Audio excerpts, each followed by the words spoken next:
สามเณรเอารักครับผมเจ้าแต่ลูกต่อไปเจ้านิมนต์เจ้าสามเณรแต่ใกล้ไม่ใช่ขอกราบพระพุทธขอก ๆขราบอกราบพระพุทธเจ้าขอกราบพระพุทธเจ้าแล้วกับพระเถรานุเถระแล้วกราบพระพุทธพุทเถระ ทุกรูปด้วยความเคารพอย่างสูงยิ่งทุกรูปด้วยความให้ที่เลี้ยงสอ ทุ น กรูปด้วยความเคารพอย่างสูงยิ่งถ้าเจริญพรยมพิสมัยเจริญพรโยมพิสมัยเจริญพรโยมพิสมัยและพ พร้ ระ อม ครู ทีม วิ งา สุ น วัตร มาคลายเครียดพร้อมทีมงานธรรมะคลายเครียดขอเจริญพรขอเจริญพร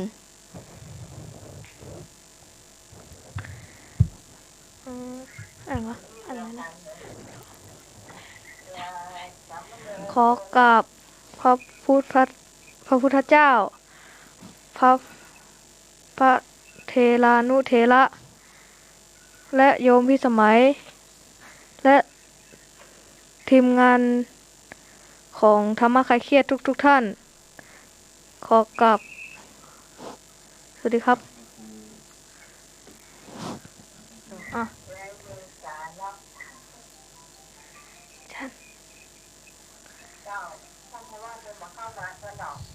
ครับผมการมาสการอาจารย์พระวัดครับผม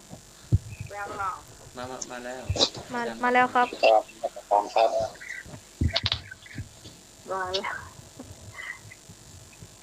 ขอความนอบน้อมจงมีแด่พระรัตนตรัยขอโอกาสพระเถรานุเถระนมัสการท่านพระครูวิสุวัตรวรกิจโจ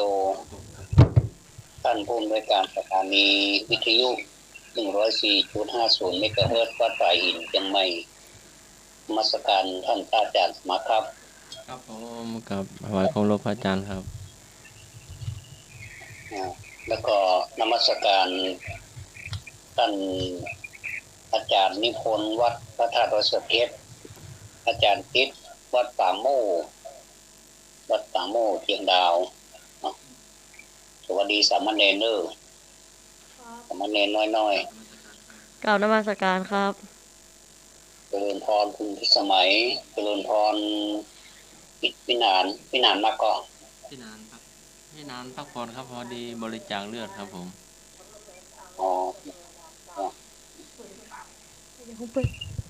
เจริญพรท่านผู้ฟังทุกท่านเนาะ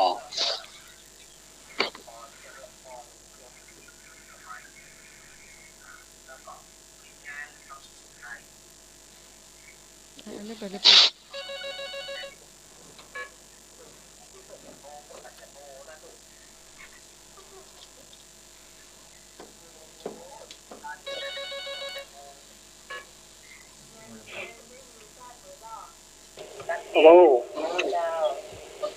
มาตรการครับมาตรการสมุทร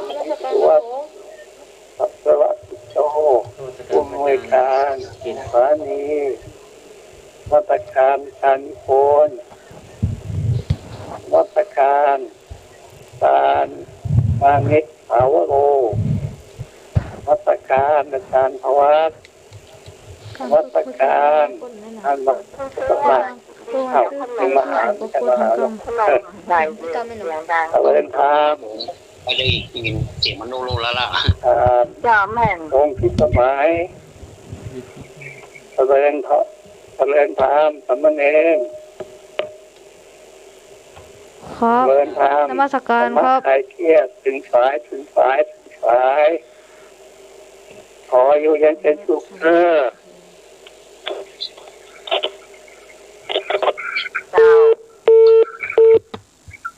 วันนี้โทรศัพท์ของเรานี่ก็สามารถจังใช้ได้กี่หมายเลขเนี่ยสมัครคือว่าพระอาจารย์เปลี่ยนมาใหม่แต่ว่าเป็น0406มีเบอร์ที่ใช้งานได้053-226-058ครับ053-226-058ครับแล้วก็เบอร์ใหม่ไม่รู้จักเนาะหน้าใหม่รู้จักอยู่ 053810406เจ้าและเบอร์ของน้องหมายเห็นเบอร์1เจ้า053120525เจ้าจำเบอร์ไหนได้ก็ตอบมาได้นะเจ้าได้หมดเลยนะเจ้าที่เป็นตัวลำโพงหมดเนาะตัวไหนจ้ะไม่ต้องเสียเนาะตัวลำโพงเจ้าทำได้หมดเจ้าไม่ต้องหัวลิขสิทธิ์ไม่ต้องหัวลิขสิทธิ์แสดงว่าเมนอยู่ตรงพูนแต่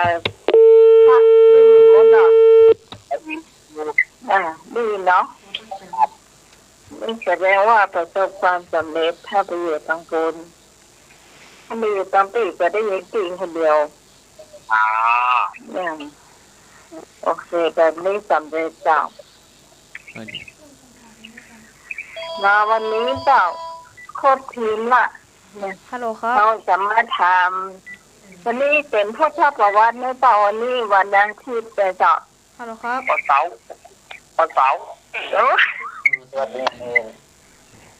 ฮัลโหลครับบ้านอย่างลืมฮัลโหลครับเดี๋ยวเจริญพรโยมที่หมายกราบนมัสการพระอาจารย์ธวัฒน์กับพระอาจารย์สมัครแล้วก็กราบนมัสการท่านผู้อำนวยการสถานีโยมพรอาจารย์ชีเพื่อนธรรมิกแล้วก็ญาติธรรมธรรมะคาเชียทั้งหลายพอดีวันนี้ฝนตกเกือบจะไม่ได้ออกรายการแล้วนะเนี่ยกราบนมัสการอาจารย์ทั้งสองท่านนะครับได้ยินแล้วนะเมื่อกี้โทรไปกับปิดโทรศัพท์โยมไหนล่ะโอ้มันมืดลูกโอ้จ้าอ๋อว่ามืดจะได้จะเก็บก่อนจ้าโอเคฟ้าเมฆฟ้าห้องเขาปิดไปก่อนละปลอดไฟไว้ก่อนเนาะเจ้าปลอดไฟไว้ก่อนปลอดไฟไว้ก่อนนะดีกว่าเจ้า053120525เจ้า053226058 053810406เจ้าตามหมายเลขตัวจานเนื่องจากคนที่สั่งโอ้เอาสั่งหมายเลขเลยเนาะวันนี้เนาะเจ้านั่นครับลืมสวัสดีกับมณีเรารักสวัสดีว่าจ่าเด้ออ๋อลืมกับมณีเรารักกันโอ้โหย้อนแหมขอบคุณหลวงพ่อนิพนธ์ครับ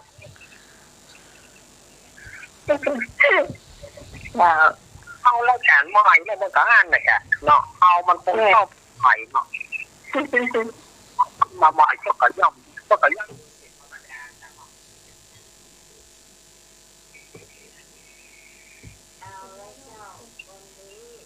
ทำเริ่มรายการอะไรบอ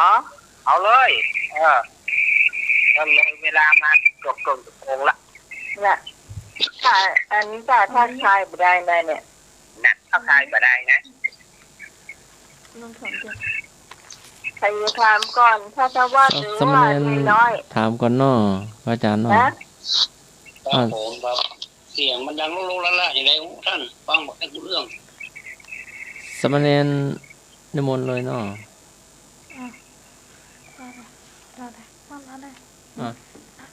มาใกล้ๆพระเจ้าโอกาการาชมีพระราชธิดากี่พระองค์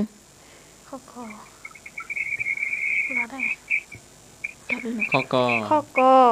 พระองค์3พระองค์ข้อขอ4พระองค์ข้อ5พระองค์ข้องอ6พระองค์อ่านแถมรอบหนึ่งเจ้าพระเจ้าโอการาชมีพระราชธิดากี่พระองค์ก3พระองค์ขอ4พระองค์ค5พระองค์งอ6พระองค์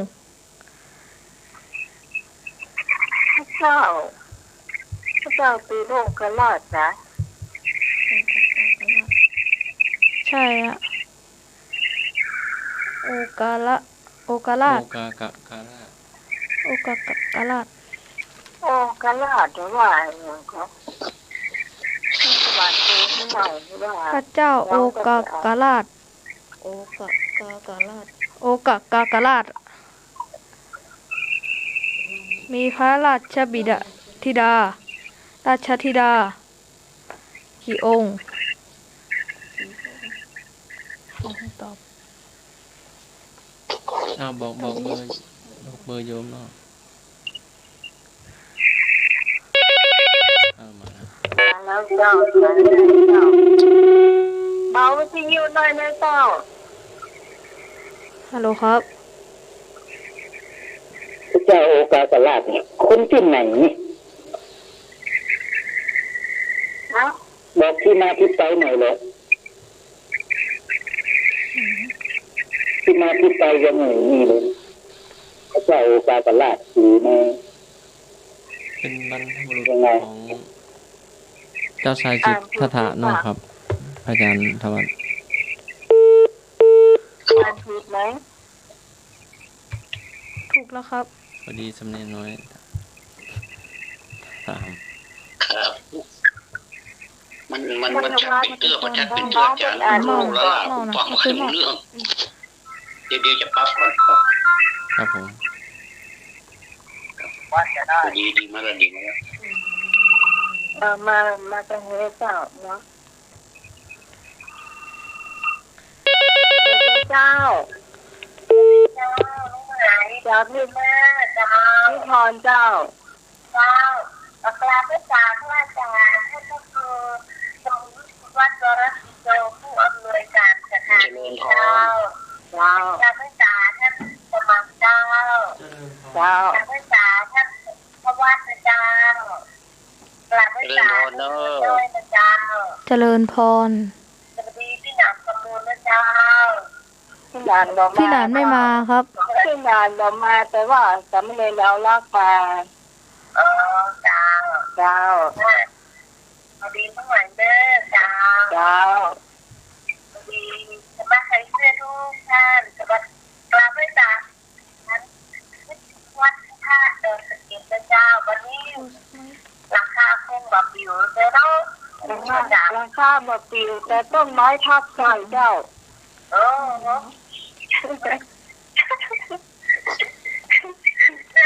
ต้องถามของเมียด้วย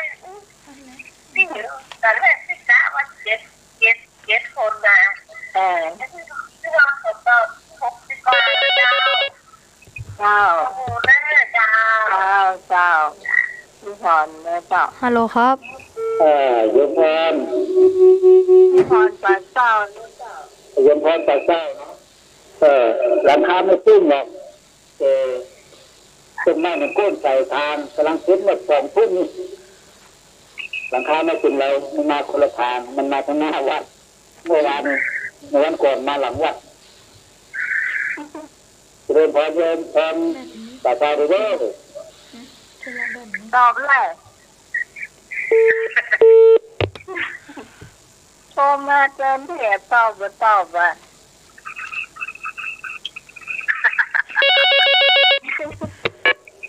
ฮัลโหลครับ จ้าว่าจ้าภาษาตะเม็ด ครับ เจ้าจะสำนัก ตอบข้ออะไรครั อา บ จารย์คุณลุงเจ้ามาดูน้ำไม้เจ้าหนูดีเจ้าไปดูทุกคนดูเนอะ ก็จะใส่ แต่เต็มทุกคนนะเนอะบ้านไหนแม่แล้วพี่แฟนเจ้าเอาพ่อ6 คนเนาะเจ้าสวัสดีค่ะป้าไหนสวัสดีค่ะน้องผิวยังไม่นอนเหรอคะสวัสดีค่ะป้าไหนจ้าน้องผิวยังไม่นอนเหรอยังค่ะสีแล้วปัตยาอยู่เจ้าสีนึงอ่ะถึงไปต้องน้องอีบอกผสมกันให้แข็งมัน ร่างใจยายให้หน่อยนะ ก็อาจจะวางมาได้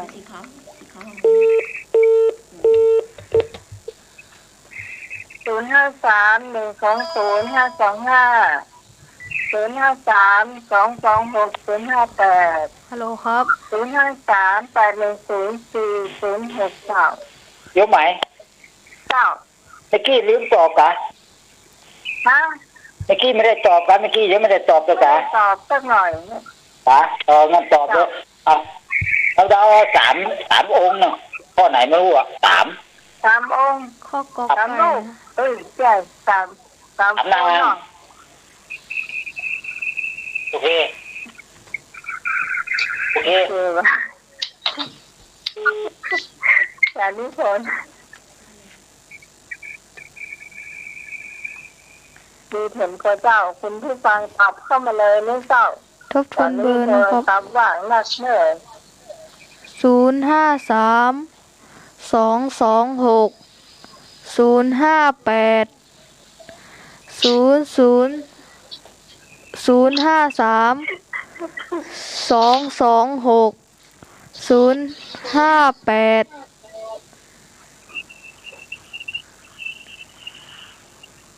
ทบทวนเบอร์ครับ 053-120-525-053-810-4069อะไรอย่างใดได้หมดเจ้าได้หมดเลยอะไรได้หมดเอาแปดวงแปดวงบันเทิงแต่แสดงว่าเนนก็ได้ยินหมดจ้ะก็ได้ยินฟังอยู่เป็นตอบข้อไหนอ่ะตอบข้อไก่โอ้เสียยาข้อไก่ที่ไหนนี่ให้หน่อยพ่อกำนันมาแน่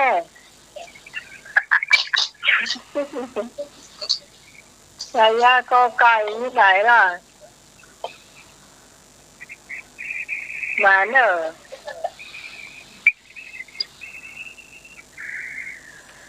ข้อไก่พวกงกไหนหนึ่งนะทางคุณเจ้าดอยสุเทพเจ้าเข้ามาได้เลยแม่เจ้าถูกมาได้ หมดหรือยังเนาะสำเนียงแต่จะได้เฉลยเนาะโทรมาได้เบอร์ทำมาฮัลโหลครับไปหน้าจานครับ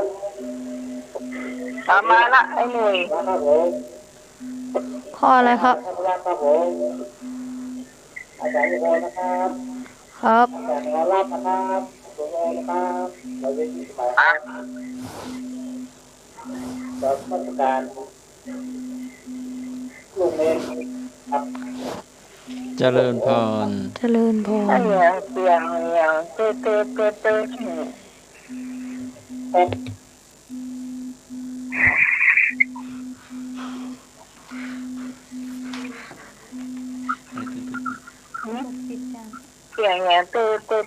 เนาะ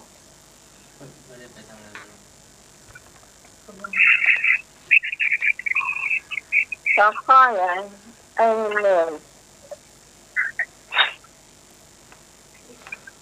น้องต้นไทรเนี่ยเจ้าดังดอยสะเก็ดเจ้าไอ้บ่าวดอกแดงเข้ามาเนี่ยแค่รัตนาดังดอยสะเก็ดเจ้าอาจุเล็กน้อยดอยสะเก็ดใจไม่บอกสั่งจ้ะสารีเจ้าเข้ามาได้เนี่ยสันตายก็มีเลยเจ้าในสันดีตาก้างนะเจ้าโทรเข้ามาได้เนี่ยในสันตาไอ้เลือกได้เจ้า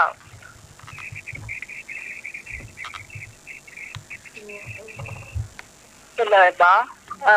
สมเด็จแต่เฉลยเนาะสมเด็จแต่เฉลยคอควายห้าพระองค์ตอบอันนี้กันห้าตอบพระเจ้าห้าจ้ะ พระเจ้าโอกาการาชมีพระราชธิดากี่พระองค์ ตอบคอควาย5 พระองค์ ไม่มีใครถูกสักคน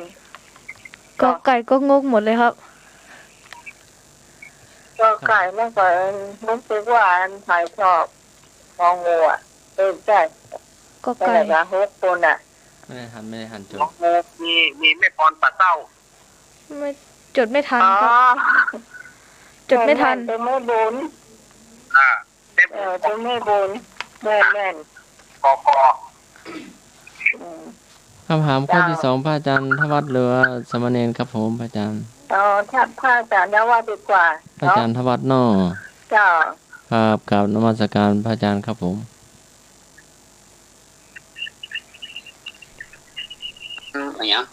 เน็ตมันบัดเสถียรว่ามันดับไปเห็นหน้าซื่ออ่ะ ครับตอนนี้ ปิกมาดีละ ตอนนี้ปิกมาดีแล้วครับผมครับกราบนิมนต์พระอาจารย์ทวัฒน์ครับผม เสียง คำถามมีว่าเพราะเหตุใดพระอัญญาโกณฑัญญะจึงได้รับยกย่องว่า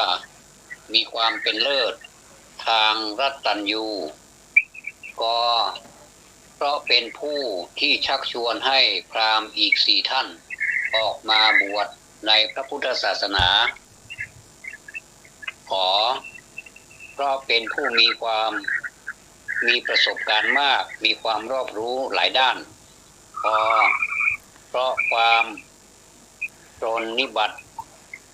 รับใช้พระพุทธเจ้าอย่างดีงอเพราะเกิดในตระกูลพราหมณ์เพราะเหตุใดพระอัญญาโกณฑัญญะจึงได้รับยกย่องว่ามีความเป็นเลิศทางรัตตัญญูก็เพราะเป็นผู้ที่ชักชวนให้พราหมณ์อีก4 ท่านออก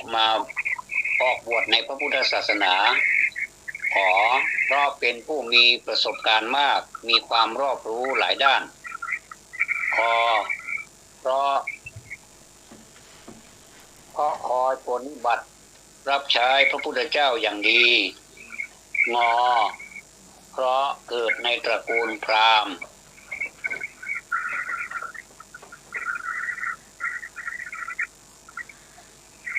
ตอบเข้ามาได้เลยไม่เจ้า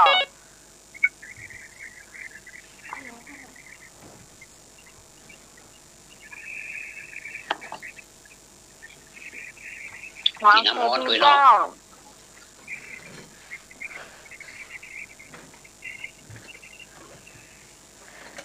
อยากปิ้ง บอกเบอร์เนาะ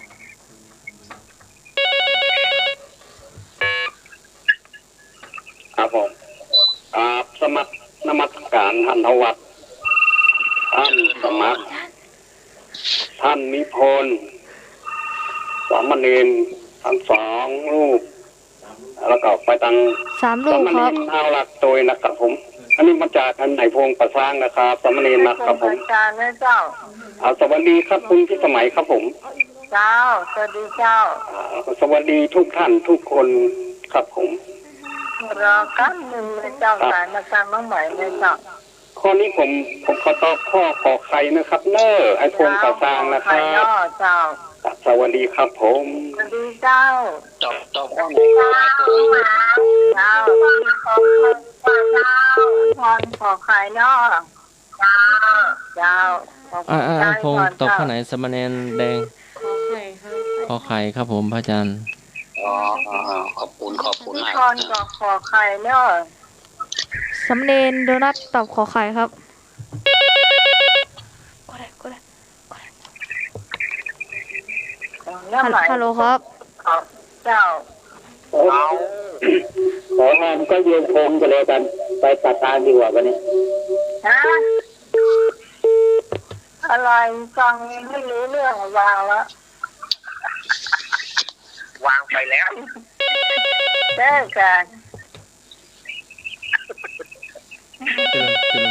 เจริญพรเเจ้าสาเจ้าไปสาท่านทวัฒน์ตีหนึ่ง เจริญพร เจ้าเอาข้อขอไข่ตะกวนให้นะเจ้า ขอไข่ ขอไข่ไม่บุญครับผมพระอาจารย์ เจ้าวันสาเจ้า สำเนนแต่เอาข้อไหน นิมนต์กดวางสายแล้วรับสาย สามเณรแต่ขอไข่นะครับ ครับกอไก่ก็ครับ กอไก่ก็งอกอัน ครับ พี่หนุ่ยครับผม สวัสดีครับ ยาวมาจังเพนเนอะ กอไก่พี่หนุ่ย ไอ้หนุ่ยกอไก่เนาะ ครับผมไอ้หนุ่ยกอไก่ครับ สวัสดีเจ้าเจ้าเจ้า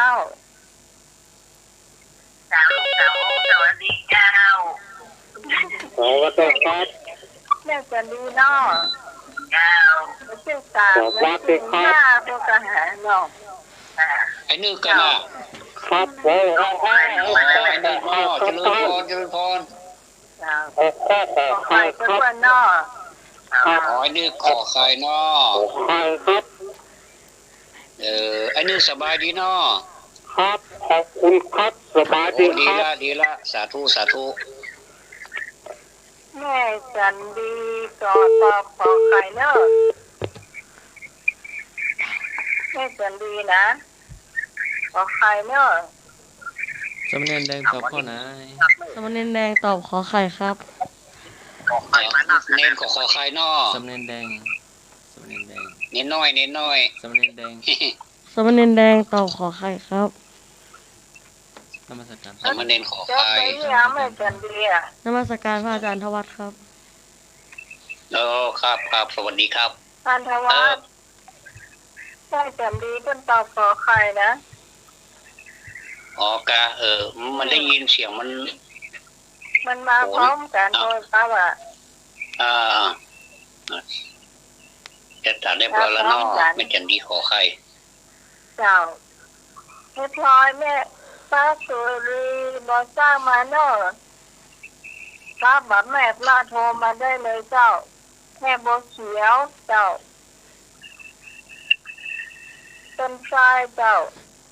บอกเขามาได้เลยได้เจ้า โทรมาได้ที่เบอร์053มีสายเข้าครับ สวัสดีเจ้า คนปัญหาใหม่ฟังไม่รู้ มีตาพระอาจารย์ทบทวนคำถามครับผม ปัญหาใหม่ฟังไม่รู้ อ๋อครับครับคำถามมีว่าก็เพราะเหตุใดพระอัญญาโกณทัญญะจึงได้รับยกย่องว่ามีความเป็นเลิศทางรัตตัญญูกเพราะเป็นผู้ที่ชักชวนให้พราหมณ์อีก4 ท่านออกบวชในพระพุทธศาสนาขอเพราะเป็นผู้มีประสบการณ์มากมีความรู้รอบหลายด้านมีความรอบรู้หลายด้านนะครับขอเพราะคอยปรนนิบัติ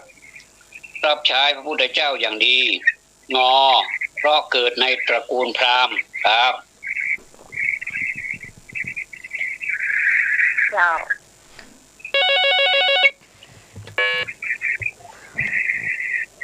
สวัสดีเจ้า เรื่องที่สมัยเวียนมือตอบข้อไหน เอ้าก็ไม่ให้ตอบไม่ใช่เหรอ เวียนมือตอบข้อไหน ไม่รู้นะ ตอบข้อไก่ก็แล้วกันงั้นเตรียมจากครับ อ๋อจากนิมนต์กอไก่เนาะ ครับผม ครับผมครับ เขาก็ ก็ ใส่ ไม่ ใช่ไหม ให้ตอบก็ไม่ตอบ เวลาตอบก็ว่า เวลาไม่ตอบก็จม อ้าวจะประท้วงมาอีกอ่ะแต่ไม่โทนอ่ะตอบก็บอกว่าไม่ให้ตอบนะถ้าจะเรารักมาเจ้าตอบข้อไหนเอาข้อควายแล้วกันวิถูกเป็นยังเนาะยังที่ถูกเขาว่ากันเราว่ากันเพราะว่าพวกกระดูกเจ้าแม่ละก็จะบอกว่าเอาคนพ่อจะดีเป็นอย่างหรอ สมณเณรเฮารักเรียกขอควายเนาะ เจ้า ขอควาย เจ้าเป็นแต่ที่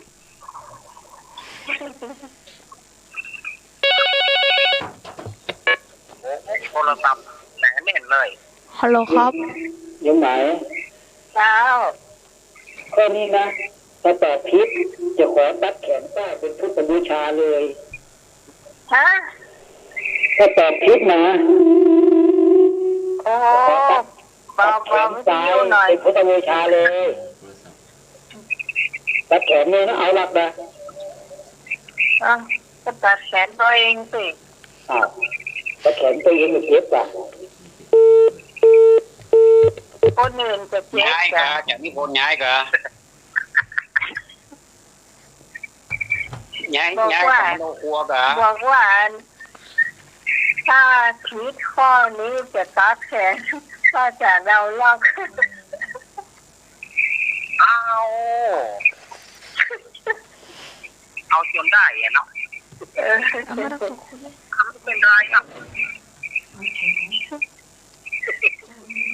ง่ายมาข้อควายกะ ครับผมพอถามสามเณรเอารักตอนนี้สามเณรเอารักอยู่วัดสันเมืองครับผม เจ้าแม่นเจ้า เอาสามเณรเอารัก ครับ จำได้ก็ จากไหนนี่ ไอ้พงปัสสางกะไอ้พงปัสสางอ่ะ ปากแซมเนาะ คุณยองเหมือนกันน่ะกะ ยองเหมือนกันอ่ะ ครับผมวันนี้การพิเศษกะ ขวัญใจมิตรประชาเนาะขวัญใจมิตร ข ป วัญ ระ ใจ ชา ประชาครับผมวันนี้มาในการพิเศษครับ ออนไลน์ การ เอา พิเศษท่านน่ะ ครับหน้าหมายอยู่เด้อหน้าหมายอยู่เด้อ มาใหม่เนาะ ครับ โอเคครับผมร่วมสนุกด้วยกันเนาะ ครับขอบคุณหลายๆเด้อ ครับผมสวัสดีครับผม เจริญพร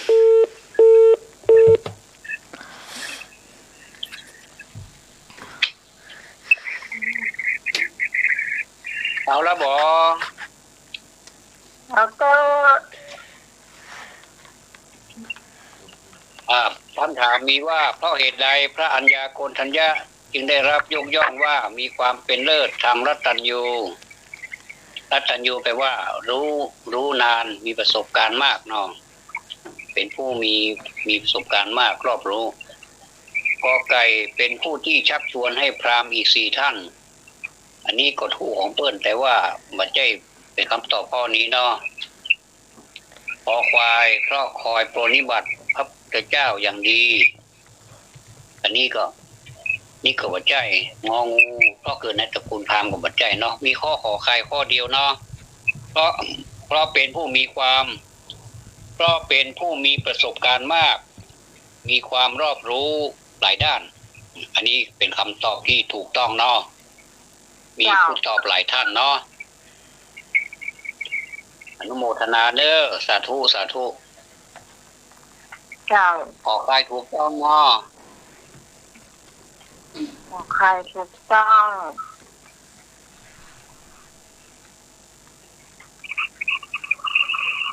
เดี๋ยวต่อไปใครอยู่กับคนถามเจ้า สมณเณรแดงจะถามเนาะพระเจ้าศรีหนุมีพระราชโอรสกี่พระองค์ก็3 พระองค์ขอไข่ อัน 4 พระ ดัง อง ๆเลย ค์ เจ้า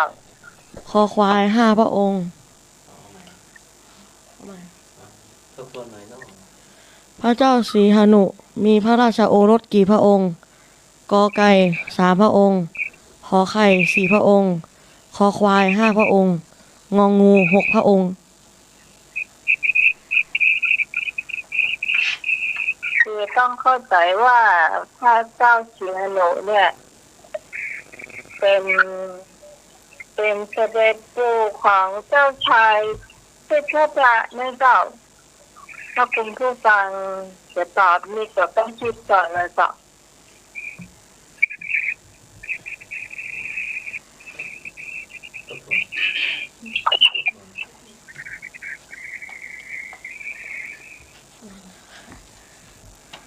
วิชาพุทธประวัติ ทบทวนวิชาพุทธประวัตินักธรรมชั้นตรีนักธรรมชั้นตรี พระเจ้าสีหนุ พระเจ้าสีหนุมีพระราชโอรสกี่พระองค์กอไก่3พระองค์ขอไข่4พระองค์คอควาย5พระองค์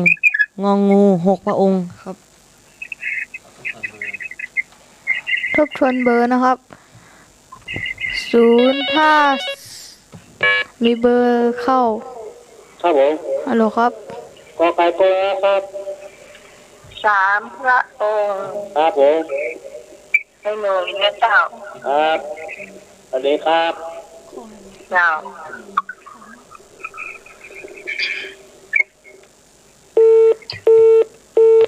ทบทวนเบอร์นะครับ052-226-058นับ แล้วอาจารย์เอาเบอร์ใหม่ไหมอย่าง เดี๋ยวอายุคงของเรา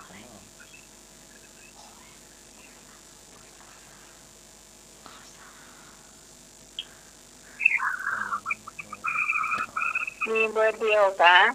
มีกี่เบอร์ลูกกับเบอร์ ไม่ได้ เครื่องหมายเบอร์อะไรนะครับ เครื่องใหม่เบอร์อะไรครับ 053-810-406 เนี่ยก็เบอร์เดียวกัน เพื่อการดูหนังแล้วก็เบอร์นั้นใหม่เบอร์หนึ่งเจ้า053-120-5259เจ้า อืม เจ้าโอเคแม่จันดี เดี๋ยวมีจะ โอเคเนาะเจ้า มีสายรออยู่เนาะ เจ้าสวัสดีเจ้า รับสายเลยสมณเณรนะกดไว้ สวัสดีเจ้าเจ้าไก่เนาะเจ้านิพนธ์ปัสเปล่าเด้อ พี่พรอันนี้ก็ไก่เขียนแล้ว สวัสดีเจ้าป้าต้องปลาอ๋อเจ้าน้อยสุดเด็ดเนาะ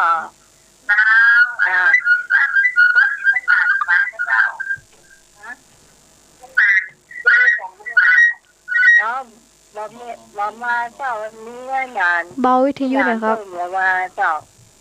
แม่ลืมกระหังแล้วทุกงานแล้วก็นี่ต้องหมายบอกเบอร์โทรรอบเจ้าเขาได้เบอร์โทรของอาจารย์ของอาจารย์ที่ผู้ฝึกจริงนะครับของเน้นแล้วก็เจ้าโดนเจ้าคนไหน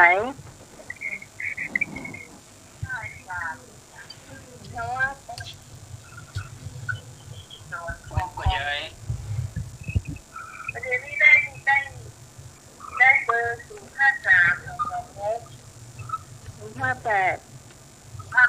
สายเจ้าอันนั้นเบอร์ทางว่าเจ้าอ๋อแล้วประเด็นนี้เบอร์ของน้องใหม่เนาะเจ้าหน้าใหม่หมดเลยเจ้าอ๋อเป็นตัวข้อมูลกันเลยเจ้า มีสายมานั่ง โอเคเจ้าอ๋อจ้ะมีราชงาน สงสัยคำถามว่าตะกี้ถามว่าพระเจ้าสีหนุอันมีพระราชโอรสถามว่ารถพระราชโอรสอย่างเดียวกับพระราชธิดาไม่ได้ถามเนาะ ครับผมพระเจ้าสีหนุมีพระราชโอรสกี่พระองค์ เจ้า ครับผม ถามเฉพาะพระราชโอรสเนาะพระราชธิดาไม่ได้ถามเนาะ ครับผม เจ้า อ๋อมาขอบคุณมากดีไป เพราะว่าร วม เสีย กัน ง ถึง มี หมด ได้ ก็ถามก็ป้าจายเนาะไม่ได้ถามไม่ยิงเนาะ ครับผมพระอาจารย์สมณเณรแดงถามครับผม เงินน้อยๆเจ้าบุคคลถาม มาถามก็พระราชโอรสบ่ได้ลูกป้าจายเนาะพระราชธิดาไม่ได้ถาม ครั เนาะ บผม ครับอีกแค่ทรัพย์สมคือมีลูกหัวใจลูกผู้หญิงเนาะ เสียงพ่อแค่ว่าจิตใจเนี่ย ถวายความเคารพพระอาจารย์ทวัฒน์ครับ ครับ ผมสมณเณรแตน ภูมิสมณเณรแตนครับ อ๋อครับครับครับ จำไม่เน้นจะไป ครับ ครับผม ต่อ เจริญพร เจริญพรครับ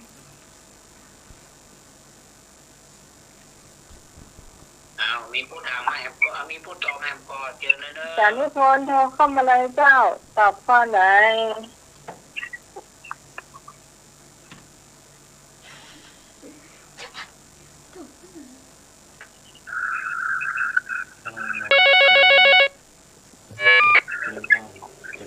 เจริญพร เจริญพ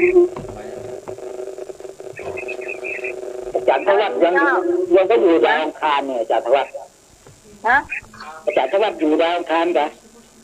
ไม่แม่นะ แล้วก็ โอ้ยายขออาจารย์นิพนธ์แซวอย่างอ่ะ อยู่ดาวอังคารกะครับเสียงเหมือนกับการมนุษย์ต่างดาวมัน ครับครับผม ตอบต่อไก่ก็แล้วกันครับ ครับ ต่อไก่ครับ โอเค ถูกไม่ถูกคนละมันง่ายเราไปไม่อยากตอบถูกเขาเลย นมัสการพระอาจารย์นิพนธ์ครับ ขอร้องขอร้อง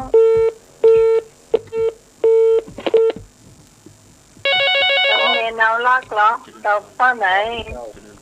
เจริญพร ครับ ต่อ ผม ไก่ ครับผม ไอ้พงตอบข้อ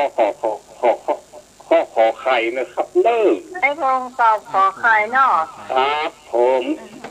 อันนี้รักตอบข้ออย่างครับ ก็ใกล้ ก็ไก่กัน ไอ้พงขอ ครับ ไข่ ผม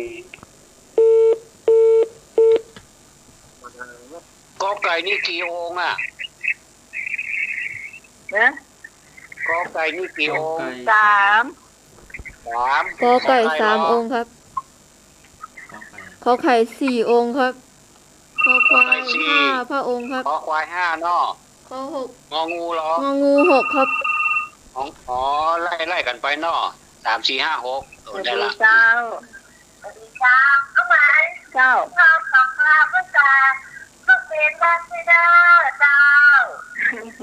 ถ้าผู้ยามมีแต่กินเนี่ยจำมั่งกันใจเนาะโอเคเนาะ ก็เดียวแต่แม่เดียวแต่ เจ้านั่นเดียว แม่วันทำได้เนอะ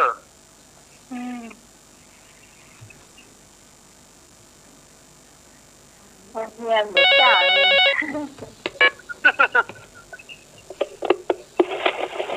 เจ้า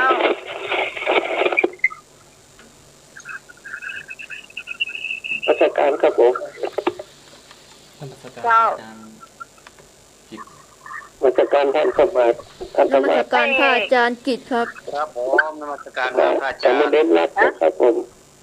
และลูกเน้น เฮ้ยเอกพยาวเป็นยังไง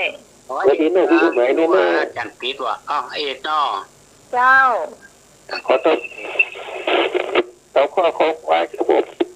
ออควาย ครับเอกไปจังเลย นั้นที่จำก็คิดนะเอกพยาวเจ้า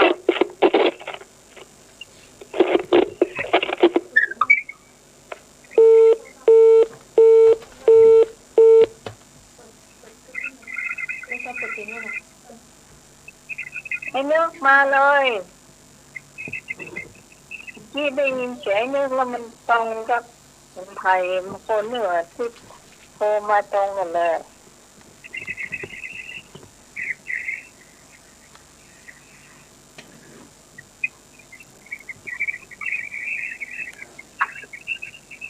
เดี๋ยวจะว่าโทรศัพท์แบบมีนะโทรศัพท์ไปเลอะใช่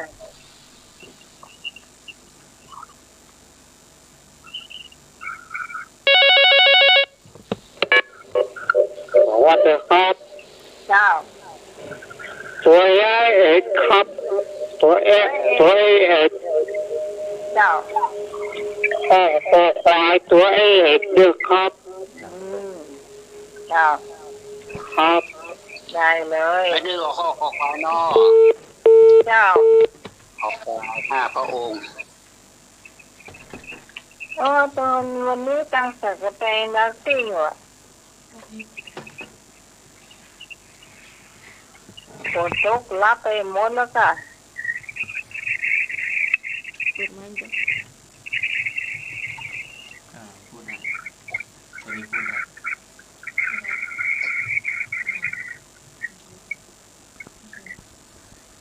โทรเข้ามาได้นะครับ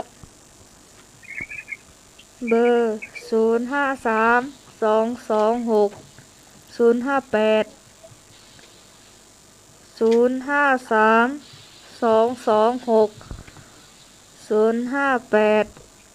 ับจำได้เบอร์เดียวเนาะอีกเบอร์0538104406นี่ไง0538104406ครับ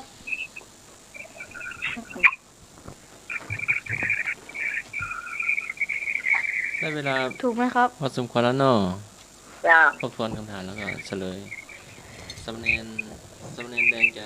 ทบทวนแล้วก็เฉลยเนาะครับผมสามเณรแดงจะเฉลยแล้วนะครับพระเจ้าศรีหนุมีพระราชโอรสกี่พระองค์คำตอบคือคอควาย5พระองค์ครับก็จะรู้ว่าก็ต้องมีหลายช่อง5พระองค์นี่มีคนตอบหลายท่านเหมือนเนาะจ้าเยอะอยู่ครับคือที่แน่ๆเนี่ยเราก็รู้ว่ามีพระเจ้าสุโธทนะสายพ่องเจ้าก็ตอนที่จดพันมีพี่หนุ่ยพี่พรเนาะข้อกอไก่นะข้อตอบที่ถูกมันคือคอควายใช่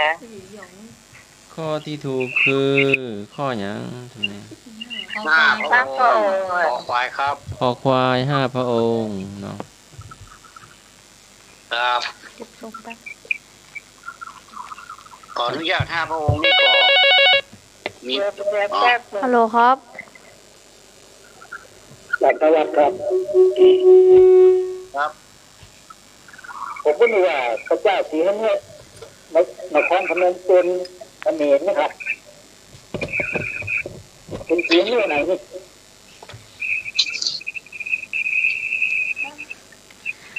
ฮัลโหลครับพระเจ้าศรีหนุขึ้นตระกูลแขกย่าเดินจ้ะ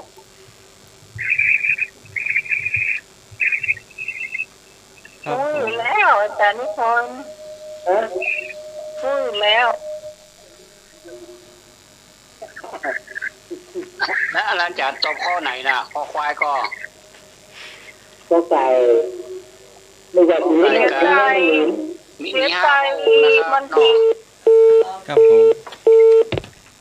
มี5พระองค์ขออนุญาตแทรกตรงนี้หน่อยเนาะก็เป็นความรู้พิเศษเนาะก็มีสุโธทนะ1สุโธทนะ2สุโกทนะ3อมิโตทนะแล้วก็4โทโตทนะ5พระนิโตทนะเนาะจะมีทนะต่างหลังบทมี5พระองค์นะครับเนาะฉันนิมนต์พระอาจารย์ถามหรือเพิ่มเติมได้เนาะครับผมท่านเพราะว่าถามต่อไปจ้ะ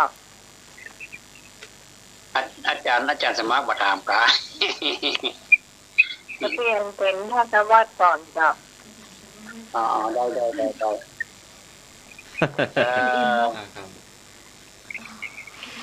เนาะผู้นี่ก็เนาะผู้ใดเป็นมิตร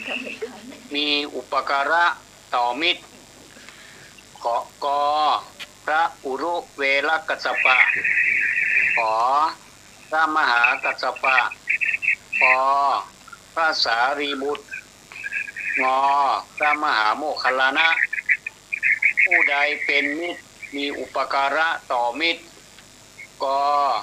พระอุรุเวลกัสสปะขอพระมหากัสสปะขอพระสารีบุตรและก็งอพระมหาโมคคัลลานะเอาเจอเนอที่มองตัวเจอด้วยนอแต่นี่คนแย่งกระตามใจเพื่อเขาเจ้าคอควายละ ตอบขอไข่ครับสมณเณรโดนัท มะเร็งขอคายกับลูก ครับสำเนนโดนัทขอไข่ครับผม อ๋อโดนัทเนาะโดนัทขอคาย ฮัลโหลครับ ครับผมให้คงตอบข้อคอควายโดย เจ้า ขอให้พวกพอง ใหม่ครับ เนาะ ผม ได้ครับ ค ขอ รับ ไป ผม เจริญพรครับผม เจริญ เรา พ ก็สาร ลีบุเจ้า เจริญพร เจ้า ฮัลโหลครับ มาตรงกันเลยจะพูดก่อนนะเจ้า พระสารีบุตร พระสารีบุตรพระอาจารย์กิตพระอาจารย์กิตพระสารีบุตรครับผมพระอาจารย์ ครั ส บ วัสดีเจ้า สวัสดีครับ อย่างเราพี่บอลคอควายนะเจ้าสารลีบุตรเหมือนกันเนาะเจ้าพี่บอลเจ้า ไอ้ก็วัน พี่ นี้ บอลเจ้าคอควาย ฮัลโหลค ขอ รับ เตอร์ค พร้ รั อบ มครับ ใช่ ขอ ยัง เตอร์ เจ้า ครับ เจ้า ผม ยัง เอาภาพสารีบุตรมากันนะครับ จุกแล้ว สารลีบุตรเหมือนกันน่ะ ครับ ไอ้นี่ขอได้ คอควายเหมือนกันน่ะสวัสดีเจ้า ไป แม่จันดีเจ้าขอบคุณเจ้าขอควายเหมือนกันทำไมรู้ว่าตัวไหนนี่แม่สมศรี ให้กันดี แม่ ขอ สม ได้ ศรีรู้ว่า สาม ตัว เณ ไห ร น เต นี่ ตอบคอควายครับ ขอควายนอมันบ่ได้ยินลูก ต้องให้ถามทวนตลอด ฮัลโหลครับ จ้าแม่คอควายเด้อ แม่บุญ ไม่ แม่ ได้ เป็นเอารักตัวเจ้า ขอควายขอควายเลย ตัวแดง ขอควายเหมือนกัน จ้า คนหูนะกินข้าวหอกกับไม่หนอตรงหูนะ สามเณรเอารักก็ขอ สามเณร เจ้า สมัครไม่ใช่สามเณรสามเณรแดงตอบข้อหยังข้อไหนก็ได้ลูก ตอบคอควายครับ สมณเณรแดงคอควายครับ ท่านสมัครตอบข้อฮอนุฮูกครับผม พอลงหูเรียนไปสอบบอกกันเด้อมาเข้าเมื่อคืนนะ ก็ ใครเครียดเนาะ ไปจับดวนจังไรคนเลย ไม่ใช่ขายเครียดแล้วครับ ยิ่งเครียดทำไมยิ่งเครียด เดี๋ยวยิ่งเครียดเนาะเริ่มคิ้วขมวดแล้วเด้อ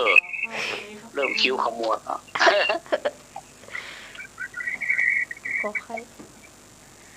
ตอบข้อไหนก็ได้ลูกถูกผิดไม่ว่ากันถูกผิดคือครูบาอาจารย์เนาะ แต่มันเองเนี่ย สำเนียงอย่างลูก สมณเณรโดนัทครับ เป็นเมนโดนัทเป็นไข้หัวดี ที่ดูหน้าเราขอไข่ไม่ใช่กับลูก แม่นครับ ขอไข่คนเดียว สำเนียงแต่ ย้ายจ้ะ สำเนียงแต่ บย้ายครับบย้ายครับ สามเณรกระแตตอบคอควายครับ อ๋อ อ๋อ สมณเณรนัดบย้ายนะครับ สำเนียงแดง สามเณรแดงตอบคอควายนะครับ นะ ขอควายเหมือนเดิมครับ สมณเณรโดนัทอยู่ขอไข่เหมือนเดิมนะครับ จ้า ขอไข่เดิมเด้อ ครับ ขอไข่อาจารย์สมาร์ทของน้องหูกซอกคอนเนอร์มันเยอะละป้าเสื้อ อาจารย์ต้องเดินไปหาอาจารย์ เพราะว่ามันแถวนี้มันไม่มี เอาท่านผู้ฟังท่านใดจะต่อมาแหมเจอเนอร์ถ้าว่ามีแล้วก็จะได้เฉลยแล้วเนาะผู้ใดเป็นมิตรมีอุปการะต่อมิตรก็พระอุรุเวลกัสสปะ บัดใจนอขอพระมหากัสสปะเป็นยังบัดใจเตื้องอพระมหาโมคคัลลานะบัดใจเตื้อจะเหลืออยู่ข้อเดียวคือคอควายพระสารีบุตรเนาะพระสารีบุตรนี่เป็นเพื่อนกับพระมหาโมคคัลลานะมาบอกข่าวดีที่ได้ไปป้าพระอัสสชิบิณฑบาตเนาะตอนนั้นยังเป็นคนบ้านอยู่เนาะเป็นนักบวชศาสนาอื่นอยู่ก็มาบอกเรื่องพระมหาโมคคัลลานะว่าเอาไปบอกเรื่องอาจารย์สนชัยอาจารย์สนชัยก็เลยถามว่าแล้วสุมาเธออธิบายหน่อยเนาะอาจารย์สนชัยก็เลยถามว่าเธอจะพากันไปไหนก็บอกข่าวบอกอันแล้วเธอขอถาม2 ข้อระหว่างคนเหงากับคนรั้วกันในนักเนาะพระสารีบุตรกับพระมหาโมคคัลลานะนี่ก็เลยตอบว่าคนเหงานักถ้าคนเหงานักก็อยู่กับป้านี่ถ้าคนรั้วก็ไปเทือกปากันไปก็มีบริวารของสารีบุตรกับมหาโมคคัลลานะนี่ก็ปาไปกันบางส่วนที่เหลือหั่นก็มีที่บ่เชื่อพระสารีบุตรกับพระโมคคัลลานะก็อยู่กับสัญชัยต่อไป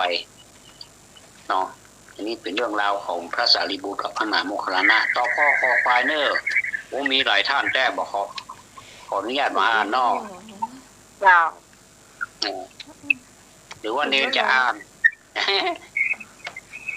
เนนโจตานว่ะไม่ได้จดเลยครับนั่นมีไอ้พงษ์มีอาจารย์กฤษอาจารย์กฤษว่าตัวเอก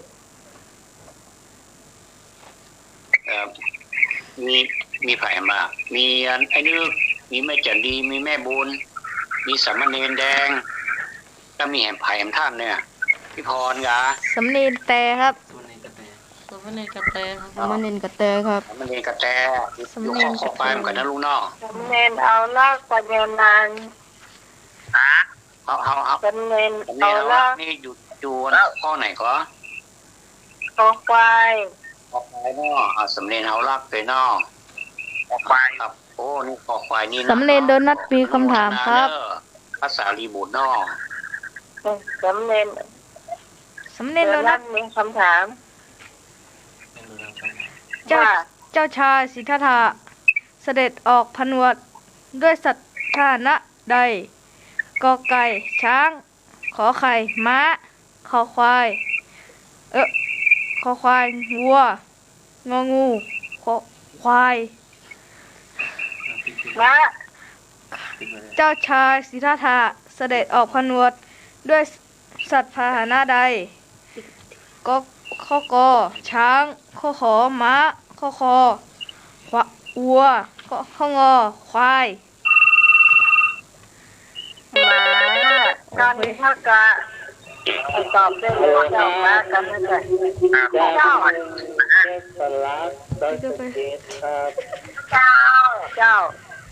ข้อก็ไก่ครับพี่พรจะได้นี้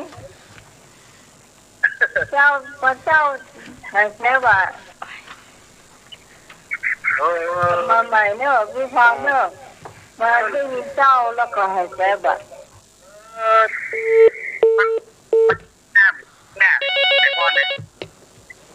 ฮัลโหลครับจ้าแม่ขอคาเห็นครับจ้าไว้สาเจ้าครับเดี๋ยวข้อนี้เราจะเป็นนิทานนะเจ้าครับผมไอ้พงตอบกอไก่ครับผมครับกอไก่ขอบคุณครับครับผมไอ้พงรักคุณเจ้าเจ้าตอบกอไข่บ้านนะกันนะจ๊ะเจ้าได้เลยครับเจ้าขอบคุณครับ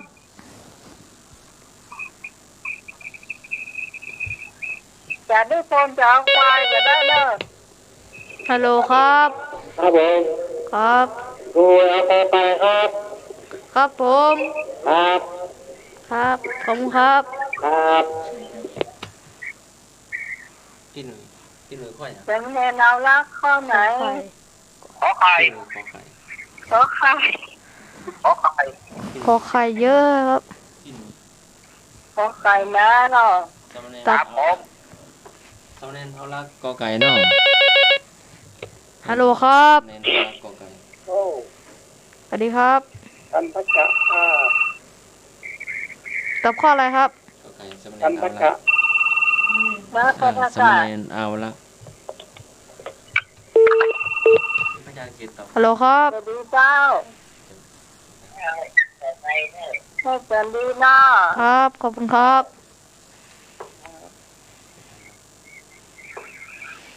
แม่จันดีเจ้า แม่จะดีข้ออย่าง แม่จันดีจัง แม่จันดีข้ออะไรนะครับ ขอไข่ ขอไข่ครับ แม่จันดี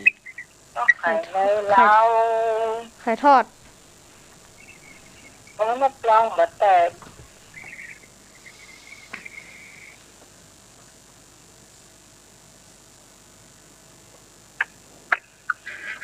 เดี๋ยวจบข้อนี้แล้วเราจะให้อาจารย์เราลักกันเรียนอันนี้จ้ะ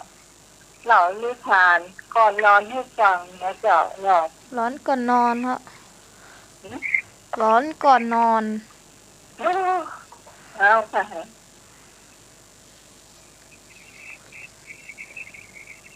มีอีกไหมครับ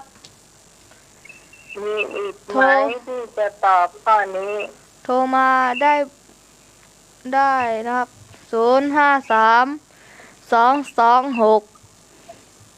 058 ครับ ฮัลโหลครับ สวัสดีครับ แม่รัตนาต่อพ่อขอใครเจ้า ครับ ขอบคุณครับ เอรัตนา แม่รัตนาเจ้า ขอไข่ครับ มีอีกเบอร์หนึ่งนะครับ053 810 406 ฮัลโหลครับ เจ้า สวัสดีครับ สวัสดีครับ หวานหมานะครับ มากันทกะ ครับ ขอไข่พี่หนุ่ย ขอไข่ ใช่ครับ เจ้า ขอไข่ไอ้นึก ขอบคุณครับ ไอ้นึก มีอีกเบอร์หนึ่งนะครับ053 ไอ้นึก 810 406 5053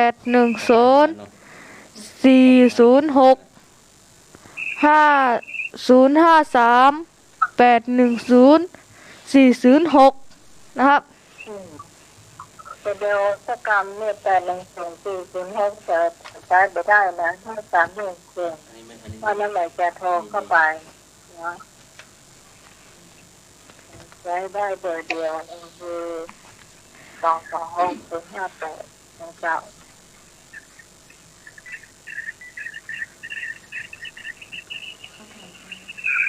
ที่ผมก็ที่จะตอบ โทรมาได้นะครับ ใครเป็นคนถามหนึ่งใครเป็นคน เนน ถาม เนนโดนัทครับ อ๋อ เราเห็นแล้วไม่ต้องตอบเลย มีอีกไหมครับ อันนี้ สงสัยว่านี่คนเป็นรักสันหวนเนี่ยแต่จะเป็นนักเลย เฉลยเลยก็ครับ เจ้า เฉลยเลยนะครับ สำเนียงแดงตอบ เจ้าชายสิทธัตถะเสด็จออกผนวด ด้วยสัตว์พาหนะใด ตอบข้อขอไข่นะครับ มอมะคึกคัก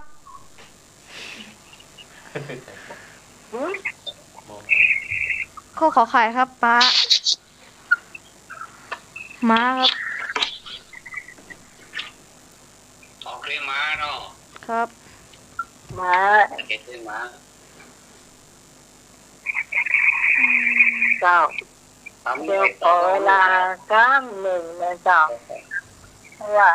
น่าจะเอารักมือน้องขอก่อน ก่อนนอนนะไม่เคยนอนก่อน ที่ถึงเกิด โม นะ ชั่น เจ้า เป็นช่วงนิทาน วันนี้อาจารย์เอารักเจ้า เดี๋ยวเรานิทาน นิทานนอนก่อน พร้อมแล้วเนาะ พร้อมแล้ว พร้อมแล้วนิมนต์เจ้ามีนิทานของพ่อเจ้า เอาละ กระต่ายกับเต่า สาธุชนตั้งหลายอาตมาพระของอารมณ์นิดหน่อยแต่ เสียงใส่ไฟลูกเน้นนอนอาตมาครับหลวงลุงก็ชื่นใจนอกวันนี้หลวงลุงละเพราะว่าบ่ลุงก็บ่ได้เนาะดอกหลวงลุงก็ได้ยินเสียงใส่ไฟลูกเน้นใหญ่มาเพื่อเป็นคนบางคนศึกษาหนักๆเนอะจะได้เรียนเก่งๆเอาวันนี้ก็มาแล้วเนอะราคาญาติโยมวันนี้อาตมาครับจะได้นำเอาโยมพี่ต้นบอกว่าขอเอานิทานก่อนนอนนี่นะจริงอาตมาก็มีหมดนะเพราะว่าจะเป็นนิทานจากชาดกหรือว่านิทานพื้นบ้านอาตมาก็เตรียมมานี่แต่ว่าด้วยเวลามันจำกัดสักทีกับอาตมาก็จะเอาทำมาเล่าตอนนี้อาตมาก็จะเอานิทานทำมาเล่าเพราะว่าดูแล้วมันจะยาวคอยแล้วกับรายการอื่นต้นก็จะมีอยู่อันนี้อาตมาภาพก็เลยจะเอานิทานแบบพื้นบ้านพื้นเมืองมันเป็นนิทานของในหนังสือเรื่องนกกระจาบเนาะที่ท่านสมมติเล่านิทานเล่านิทานกับหูก็แค่จำก็ผิดเพราะว่าผู้เวชยันพอหัวใจใส่กระปูแล้วเล่าคือพระสัมปติเล่าให้ฟังมันจะเป็นอย่างนี้อันนี้อาตมาภาพก็เลยจะเอา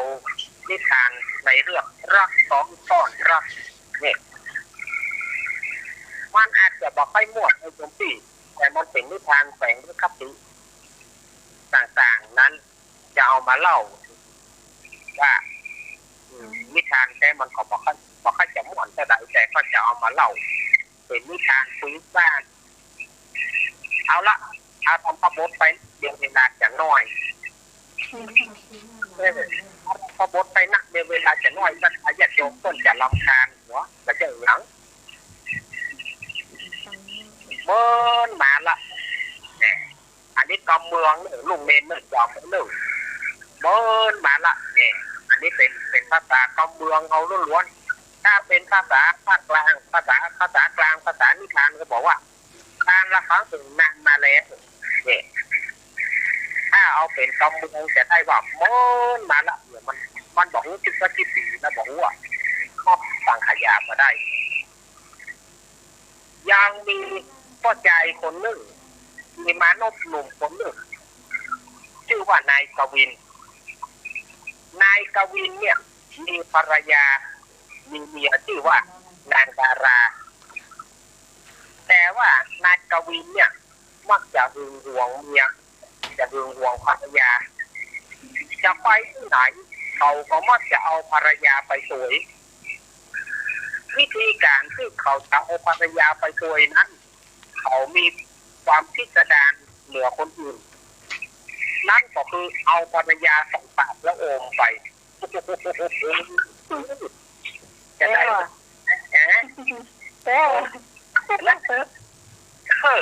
เอาภรรยาใส่ปากเอานางดาราใส่ปากแล้วโอมไปบอกว่าจะไปที่ไหนก็ต้องเอาภรรยาใส่ปากโอมไปต้องหัวภรรยาจะมีเข้าใจคนอื่นนิ้วแต่นายกวินเนี่ยหาหูไว้ว่าภรรยาก็ซ่อนหัวเอาไว้โดยการโอมชู้เอาไว้กับคนหนึ่งชื่อนายกำมันนั่นนะเจ้าเฮ้ยนางดาราก็ไปเอาชู้มาเอาเข้าใจคนอื่นมาชื่อนายกำมันก็เอามาโอมไว้เหมือนกันถ้าหากว่านายกวินจะไปหาผลไม้ก็จะคายนางดาราไว้แล้วก็นางดาราก็จะคายนายกำมันแล้วไปอยู่กันติดทางผัวเมียทั้งความหนึ่งเมื่อรู้ว่านายกวินพูดมานางดาราก็จะเอานายกำมันชายชู้เนี่ยปากโอมไว้แล้วก็นายกวินก็จะมาเอานางดาราโอมไปเราสงวนลิขสิทธิ์เด้อ ไม่สงวนลิขสิทธิ์เนอะอันนี้นะแต่ว่าจะมีวิธีจะใดบอกว่าเนอะปากให้กว้างงานกับปากถ้าจะกว้างเนาะก็เดี๋ยวตามเดียวตอนจบแล้วจะให้โยมผู้ได้วิจารณ์ออกมาเดี๋ยวให้โยมผู้วิจารณ์มันจะได้สนุกกันหน่อยแล้วก็ทีนี้ก็ย้อนมาถึงหัวหน้าโจรนะหัวหน้าโจรชื่อว่าพารีหัวหน้าโจรพารีเนี่ยก็มีลูกสาวสุดรักชื่อว่านางสาวเมธุนีแต่ว่านางสาวเมธานีเนี่ยก็ไปฮักมานบหนุ่มไปฮักคนชายหนุ่มที่ว่านายเมธินแต่ท่านว่าจะเอานายเมธินเนี่ยไปไว้ที่ไหนก็หัวข้อหูก็เลยเอานายเมธินเนี่ยใส่ไว้ในมวยผมอันนี้จะเป็นไปเอาใส่ไว้ในมวยผมเวลาจะไปไหนนางเขามักจะเอาหัวเนี่ยนะเอามีใส่ในมวยผมไว้วันหนึ่งนายกวินก็ได้ไปปะครับท่านหัวหน้าโจรอารีเนี่ยไปปะกันโดยบังเอิญหัวหน้าโจรอารีก็เชิญชวนว่าโอ้มาวันนี้โจรที่บ้านเนอะเดินที่บ้านแล้วก็บอกขึ้นเมธานีว่าเมธานีวันนี้จัดอาหารได้เสร็จขัดเลยก็เอาพี่2-3คนเนี่ยว่าจัดจัดไปเถอะบอกแล้วก็จัดไปแต่เดี๋ยวของฝานทีนี้ก็ชั่วสำหรับกับข้าวเสร็จแล้วนางสาวเมธุนีเนี่ยก็ยกมา6 ขันเมื่อยกมา6 ขันก็เชิญชวนให้นายกวินเนี่ยเข้าก่อนกินอาหารก่อนแต่นายกวินเนี่ยจะเคี้ยวเข้าเคี้ยวจะให้หัวไปเคี้ยวถูกหัวจะไปเคี้ยวถูกภรรยาจะไปเคี้ยวถูกเมียตัวเก่าก็เลยจะยอมกินอาหารเป็นจะได้หัวหน้าโจรกระถางว่าเป็นจะได้กวินเรื่องอย่างเจ้าถึงของกินอาหารเจ้ารังเกียจเราแกก็ได้รังเกียจเนาะแต่เขามันมีท่านอย่างมันประหยัดเอาหูว่าเจ้าลำบากเพราะว่าเจ้าองเมียเอาไว้คายเมียของเจ้าใหม่หัวหน้าโจรบอกว่าคายเมียของเจ้าใหม่นายกวินโจรด้วยหลักฐานนี่ก็เลยคายเมียของนายแล้วก็บอกว่าเมื่อ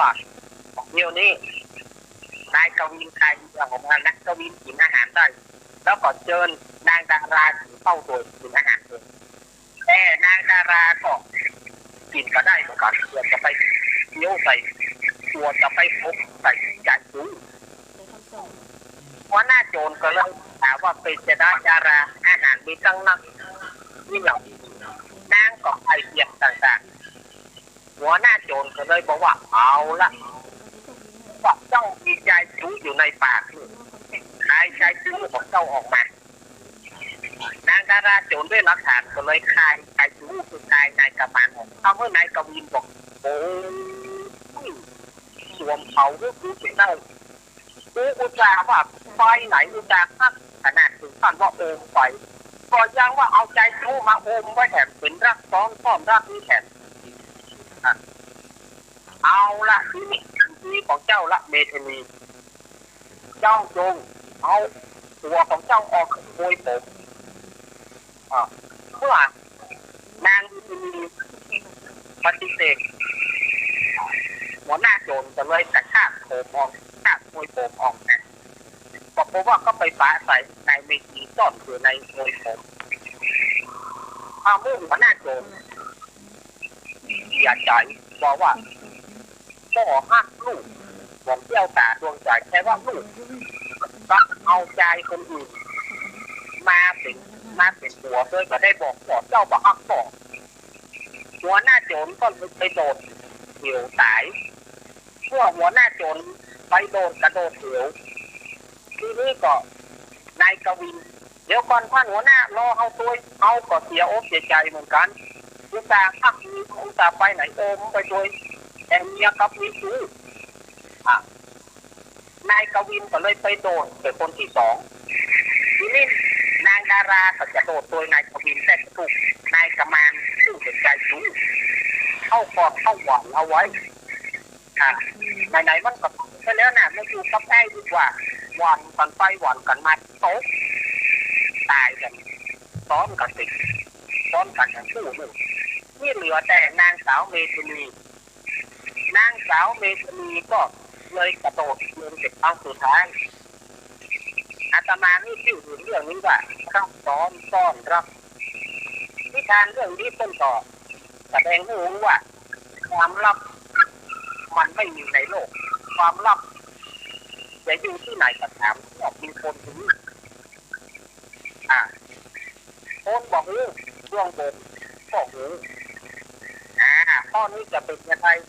เดี๋ยวฟังโยมพี่กันโยมพี่เพิ่นจะวิจารณ์มาอีกทีเอาเชิญโยมพี่ได้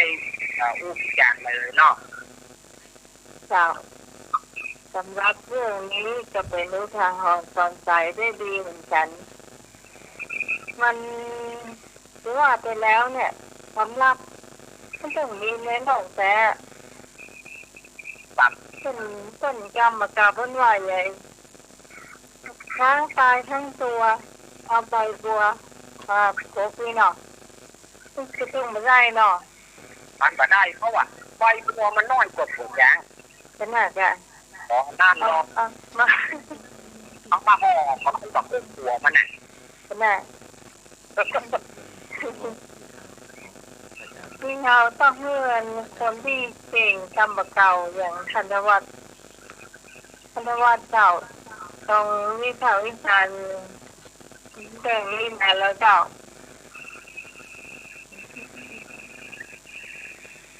ธัญวัฒน์เจ้า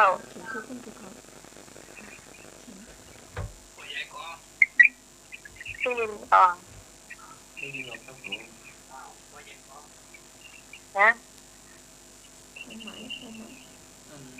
ถ้าจะว่าจะอยู่ในสายกันเลย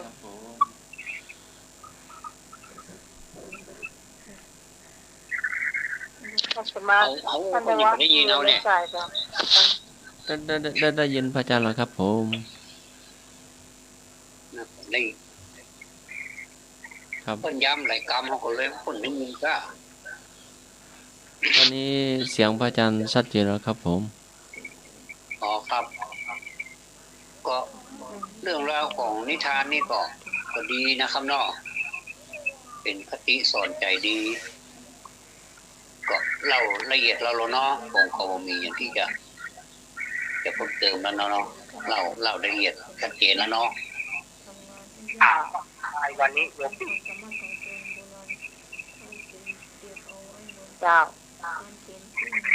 สำหรับวันพรุ่งนี้ก็เตรียมมาเห็นตัดอันหนึ่งละแสนครับผมเนาะเราจะรบกวนสามเณรมากเกินไปก็จะนอนดึกเจ้าฉะนั้นเราก็จะอยู่เพียง5 ชั่วโมงวันนี้ก็เลยเอาไปอยู่ช่วงเช้าหน่อยช่วงเช้าหน่อยเนาะเจ้าจะได้มาฟังเราต่อกันใหม่ด้วยเนาะครับต้องขอบคุณสามเณรเอาลักปัญญานันและเจ้าจากวัดสันเหนือบนเวียงหลังร่องอำเภอเวียงหลังร่องจังหวัดลำพูนนะเจ้าไปเห็นพรุ่งนี้ทำมาตั้งกันใหม่นะเจ้าสามเณรเจ้าครับวันพรุ่งนี้เพราะว่ามุมฟ้าอากาศหลอดไฟบอกเสียงฟ้าห้องบ่มีฝนบ่มีลมวันพรุ่งนี้ฟ้ากันใหม่เจ้าก็น่าจะบ่มีนะฮะวันนี้ขอขอบคุณโยมพี่สมัยท่านอาจารย์สมัครและขอขอบคุณท่านอาจารย์พระวัฒน์แล้วก็อนุโมทนาลูกเมนทุกองค์และขอขอบคุณพระทายาทที่ได้ฟังกันวันนี้ที่ทราบกันอาตมาภาพขอสุมาณไปต่อครูบาอาจารย์บัณฑิตนักปราชญ์ผู้รู้ทุกก็เข้ารายการใหม่อาตมาก็ยังของบทวิจารณ์ก็เชื่อว่าก็จะอยู่ได้อาตมาก็ยังบอกให้เข้าใจเพื่อเอาไว้วันต่อไปก็ค่อยๆดีขึ้นมาเนาะพิจารณาวันนี้ก็จะได้ก็ไป แป๊บหนึ่งเพื่อเปิ้ลนั้นเพื่อเสมอเนาะ โทรมาเลย เจ้า มันเสร็จไม่ได้ก็มันอาจารย์มาก็ ฮะ อาจารย์ติออกก็ งานการขึ้นออกอยู่แล้วเจ้า อ๋อวันอังคารที่แล้วมันคัดห้องน้อยเดียวก็ได้แต่วันอังคารนี้เนาะ เจ้า มาอยู่ครับ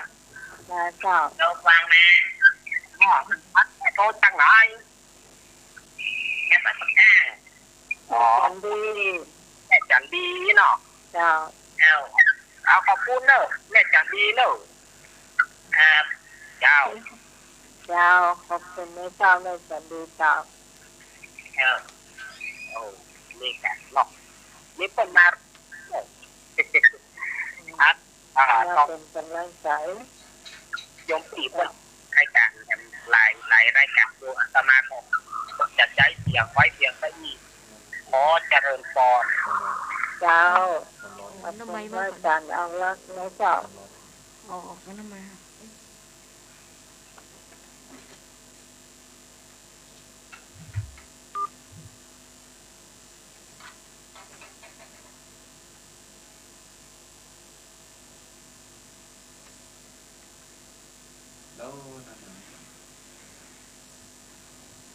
ช่วงต่อไปก็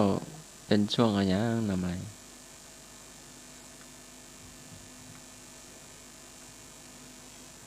สายหน้าไหมหลุดไปเนอะโทรมาเนอะ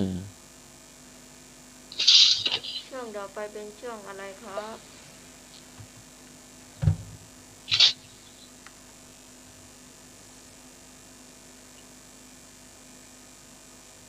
ช่วงแรกก็เป็นช่วง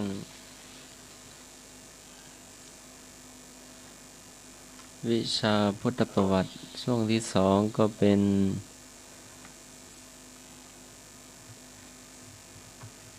นิทานเนาะจากสมณเณรอาจารย์เอาลักษ์เนาะอาจารย์ทอดมีอะไรเพิ่มเติมได้เนอะครับ วันนี้ก็เป็นวันคล้ายวันแรงงานเนาะเป็นวันที่1 พฤษภาคมของทุกปีจะมีแรงงานจะมีวันแรงงานแห่งชาติ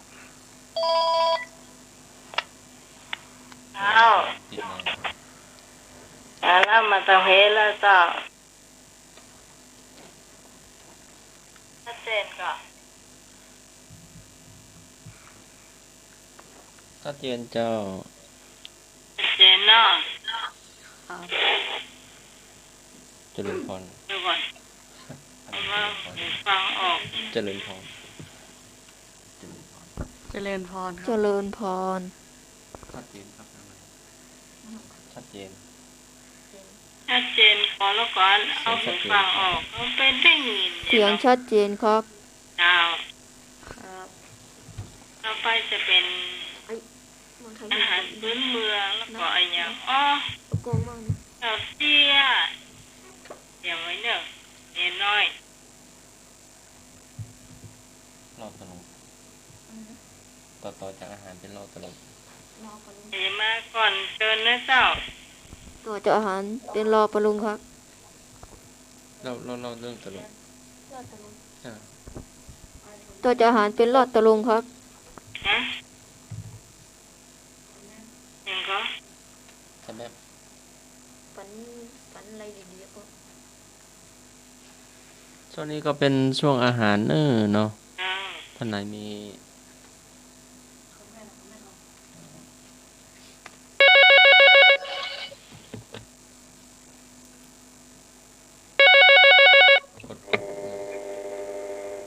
เจริญพร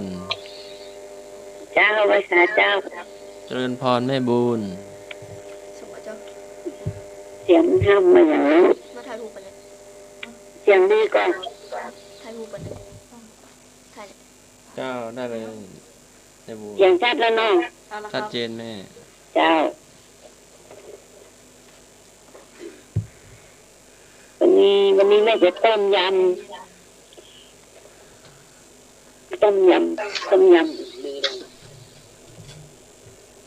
ต้มยำมันจะลำหะ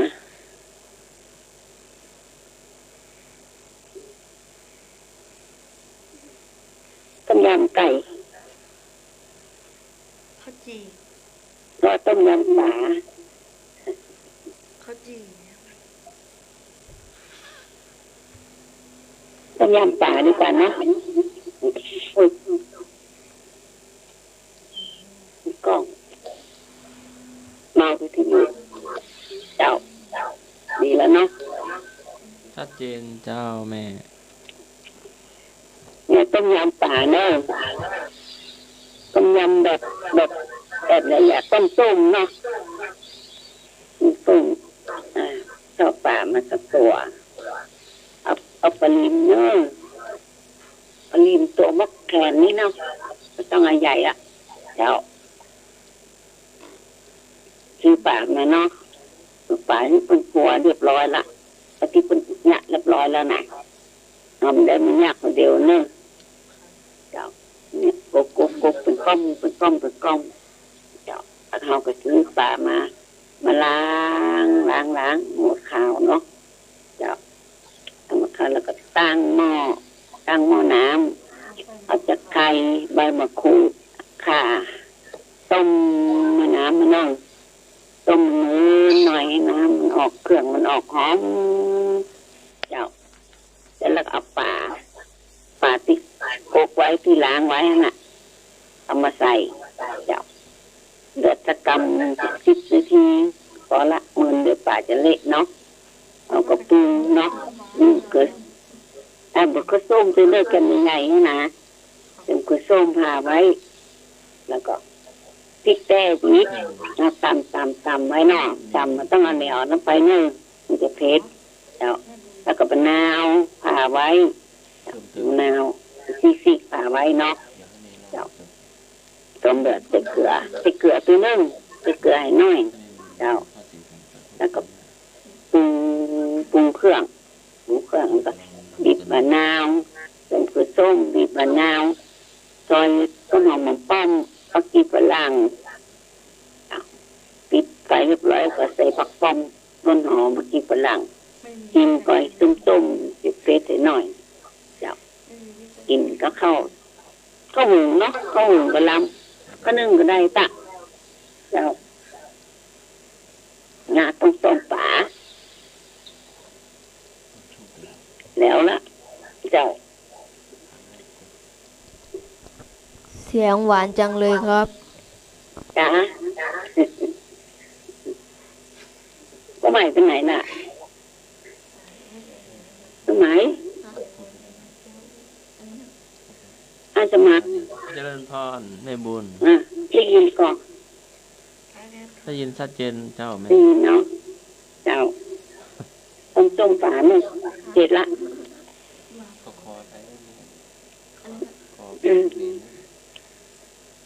แม่มีวางสายเนอะ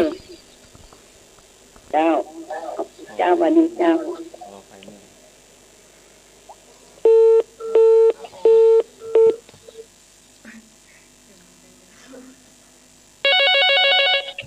เสียงดีไม่ใช่เสียงมาขอไปเจริญพร ครับผม เจริญพรครับ อภิพรยังรับเพื่อเอาต้มยำโปะแตกมาว่าในรายการเมนูนะครับ เมนูต้มยำโปะแตกเนอร์พี่พรเนอร์เอามาเสนอกรรมครับผม ดูกันนะสักแป๊บหนึ่งนะเจ้า ฮะ แป๊บหนึ่งค่ะ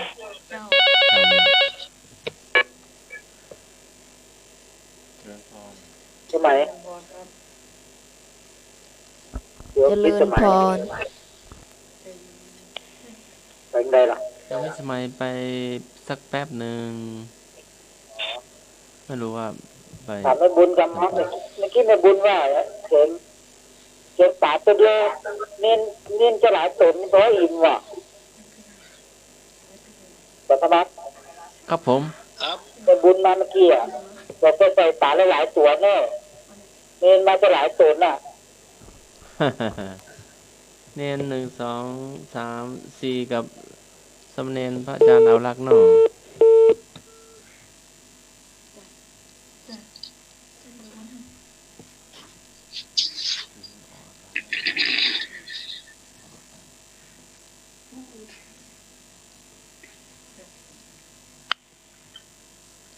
บุญทำแล้วหรือยัง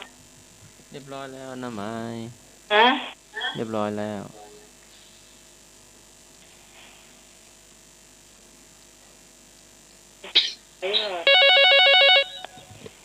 เจริญพร เจริญพร เยอะไหมเป็นไงล่ะ น้ำไหมมาแล้วครับผมพระอาจารย์ธนพลนะครับ ตัวไหน น้ำไหมพระอาจารย์นิพนธ์ถาม แป๊บนึง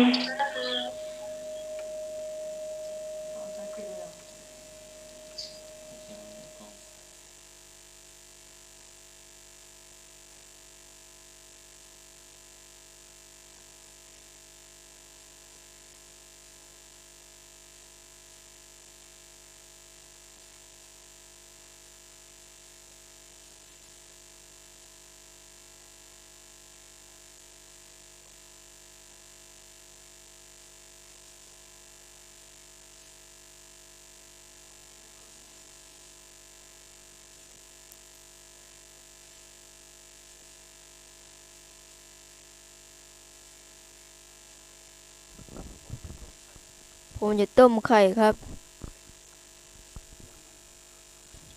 หม้อน้ำไข่ครับ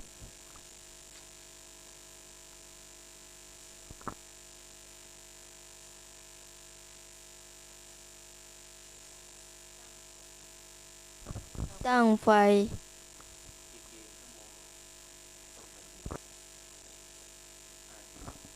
5 นาทีครับ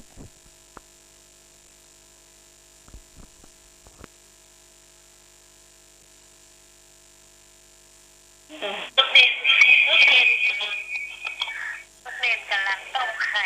จ้ะ ฮะไม่ได้ฟังหูฟังเลยมองวัดโทร ติดวิทยุแล้วนะน้องไหม เจ้าดิดแล้วก่อนดิดแล้ว จ้ะทำไมละกันเดี๋ยวนี้จ้ะ ฮะเจ้าแม่นเจ้า อ๋อ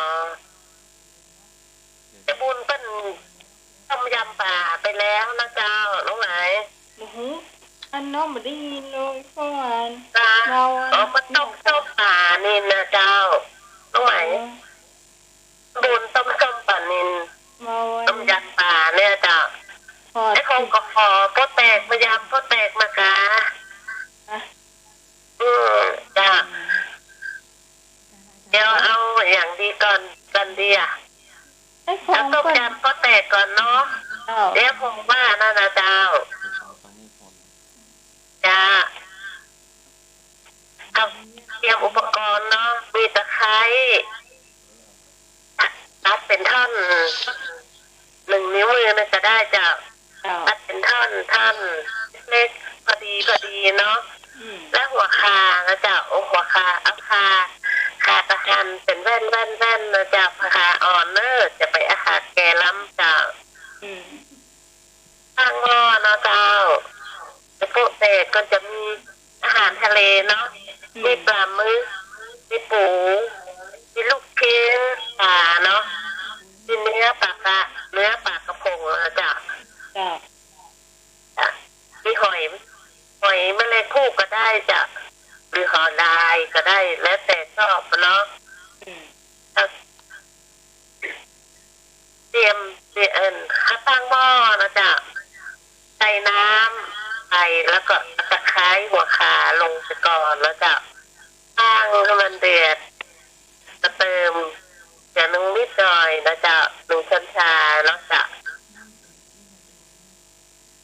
แล้วก็ใส่หัวหอมเนาะหอมแดงก็ได้หอมแดงกระเทียมนิดหน่อยจากกระเทียมทุบไปหอมแดงทุบลงไปนะเจ้าจ้ะถ้าลวกของทะเลนะเจ้า ลวกของทะเลลวกแล้วทิ้งไว้ก่อนเนาะแล้วทิ้งไว้ปรุงรสด้วยน้ำปลานะจ๊ะน้ำปลา1 ช้อนโต๊ะนะจ๊ะแล้วก็เผานะอย่าลืมน้ำพริกเผาน้ำพริกเผาลงไปก่อนแล้วก็พวกพริกขี้หนูจ้ะพริกขี้หนูทุบลงไปเลยต้มลงไปเลยนะจ๊ะใส่น้ำพริกเผาแล้วก็เอารากผักชีลงไปกันก็ได้ค่ะต้มมันเรียบร้อยพอปรุงรส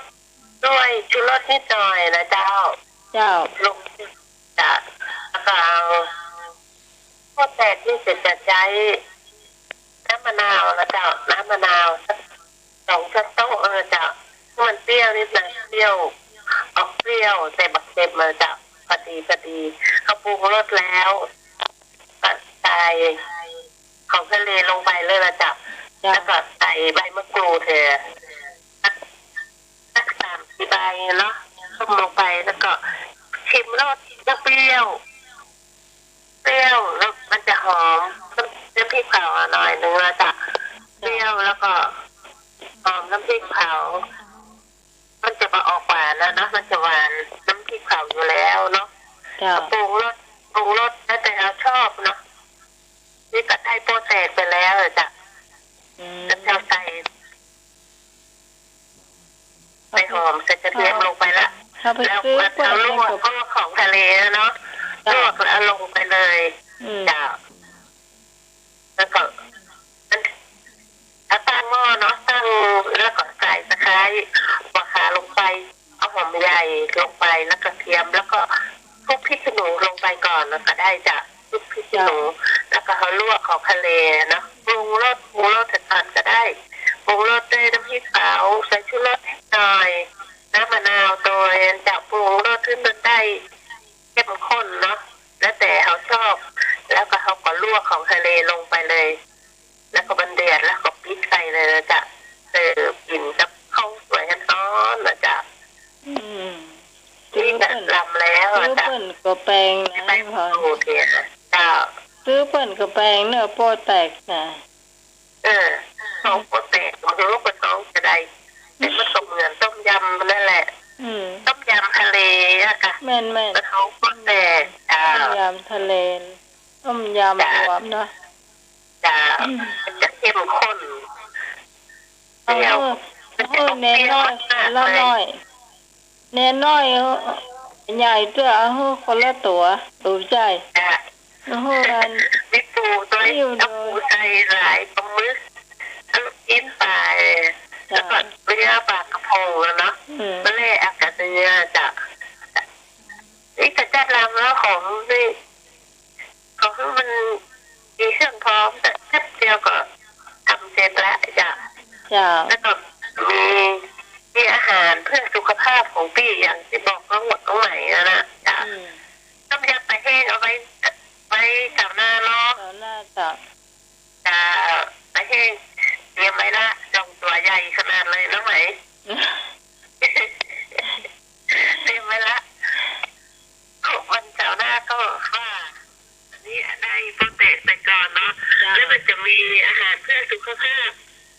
เป็นของเพศธัญพืชนะจ๊ะโดยแบบใช้น้ำตาลและแป้งนะจ๊ะเอาของกินที่มันมีอยู่ในตู้เย็นอยู่ในบ้านเรานี่แหละเจ้าคือมีส่วนผสมคือกล้วย2 ผลนะเจ้ากล้วยที่มันสุกแล้วจะไปเอาฟางเอาไปทิ้งนะเอามาทำได้จ้ะเอามากล้วย2 ผลนี่เอามายีที่มันอันนี้ไปเนาะหรือว่าซอยกันนั่นเป็นชิ้นเล็กๆก็ได้อันสี่เหลี่ยมที่เล็กๆใส่ถ้วยไว้ก่อนนะจ๊ะถ้าทำมีหมวกซุปก็ได้หมวกซุปกระหั่นสี่เหลี่ยมไว้ก่อนรวมกับถ้วยนะนะคะเอาถ้วยหรือกระมังหรือว่าปิโตสเตนเลสนะเนาะเอาไข่ใส่2 ฟองแล้วก็เอาไข่ใส่2 ฟองเอานมที่มีเป็นรสหวานก็ได้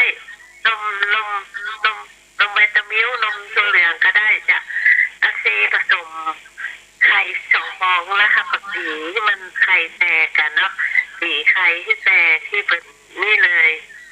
มนมไปแล้ว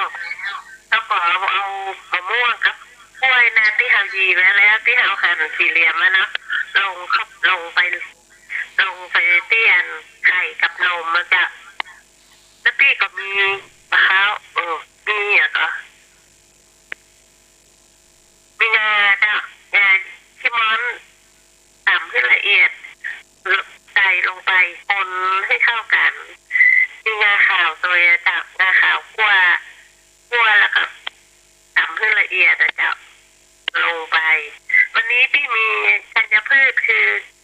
พี่มีถั่วเขียวนึ่งนะจ๊ะอยู่ในตู้เย็นเนาะเอามาใส่โดยคนให้ผสมเพื่อเข้ากันแล้วก็มีพุทราจีนจ้ะพุทราจีนที่เชื่อมแล้วเนาะหั่นสี่เหลี่ยมผสมลงไปนะผสมลงไปเอาวันมะม่วงแผ่นละวันนี้นะวันนี้ได้เนื้อมะม่วงก็ไปละเอามะม่วงแผ่นละได้พุทราจีนก็หั่นพุทราจีนสี่เหลี่ยมหั่นเล็กๆก็ได้นะใส่ผสมลงไปที่เหลือก็เอาไว้โรยหน้านะจ๊ะตีทั้งส่วนผสมทุกอย่างคนให้เข้ากันแล้วก็โรยด้วยงาดำ1 กรัมจ้ะแล้วงาขาวโรยลงไปถ้ามีถั่วลิสงคั่วจะกระป๋องทุบพอแตกโรยหน้าลงไปแล้วก็มีมะพร้าวคั่วจ้ะมะพร้าวขาวคั่วหอมเหลืองจ้ะที่จะมีไว้ในตู้เย็นประจำ2-3 อย่างนั่นแหละงาขาวงาดำแล้วก็มะพร้าวขาวขูดคั่วมะพร้าวคั่วนั่นนะจะมีไว้เอาไว้โรยแล้วแล้วก็ตั้งซึ้งแล้วตั้งถือที่เขาส่วนผสมที่เขาผสมเนี่ยขึ้นไปนึ่งเลยจ้ะนึ่งสักประมาณ1 ชั่วโมงว่าก่อนสุกแล้วจ้ะหรือว่า3 นาทีจะได้จ้ะ3 นาทีจะได้พอไข่สุกตัวนมนี่มันจะหอมมาจากตรงไหนจ้ะกลิ่นหอมแล้วก็มันสุกแล้วเขาก็ออกมาทิ้งไว้ให้เย็นหรือว่าถ้ามันเย็นแล้วถ้ามันกินก็เอากระใส่ตู้เย็นไว้แล้วตู้เย็นแล้วออกมากินจำมาน้องไหมลองมาเตอร์พี่ลองทำเตอร์แล้วน้องไหมวันนี้พี่จะทำมาลองทำแบบละมันจะมาใช้แป้งมันใช้น้ำตาลจ้ะเป็นอาหารเพื่อสุขภาพลดน้ำตาลในเลือดได้ดีจ้ะมะเร็งถ้ากินข้าวก็กินได้เอี้ยละจ้ะจ้ะอยู่ใกล้พี่พรไม่ได้อ้วนกันคนที่อยู่ใกล้ตัวพี่นะจะมีจะคือน้ำหนักขึ้นกันแล้วนะแต่คนก็อย่างก็ลำมดอ่ะถามว่ากินอย่างเงี้ยลำไม่เนาะกินลำก็กินเข้าไปเตอะตัวพี่ก็ไว้ถ้าไข่มาอยู่น้องใหม่มาอยู่ใกล้พี่เนี่ยจะรู้สึกน้ำหนักขึ้นแล้วนะจ้ะมันขึ้นยากขึ้นเย็นนะเนาะจ้ะคนที่จะลดยากลดเย็นเหมือนกันจ้ะจ้ะถ้าเราสำรวมหูตาจมูกลิ้นอะไรที่จะได้ถ้าบางคนมาสำรวมมันก็ปล่อยมันก็ตุ้ยขึ้นมาจ้ะรู้ไหมมันอย่างน้ำไหมนี่มันกินในอย่างได้น้อยเดียวพี่พรจ้ะกินได้น้อยเดียวแล้วก็อิ่มเลยอ่ะจ้ะพอถ้ากินนักกว่านั้นเราสึกว่ามันจะอ้วกนะจ้ะไอ้คงจะได้เมนูอย่างก็เอามาเลยนะจ้ะทุกอย่างมันอยู่ในหัวสมองนี่แหละจะพลิกแปลงอย่างที่มันลำอย่างจะมีกับวิธีของแต่ละคนนะจ๊ะน้องไหมจ้ะนั้นที่อาหารที่ใส่แป้งมาใส่น้ำตาลนี่นะที่เป็นกินแล้วพี่เป็นบอกพี่เป็นยูรีเป็นเนาะเป็นบอกมาน้องพรมันต้องกินแป้งกินน้ำตาลเอาผลไม้ที่เหลือเนี่ยมันทุกแล้วมันจะหวานแล้วเอามาทำเป็นขนมที่รำดีนะจ๊ะจ้ะ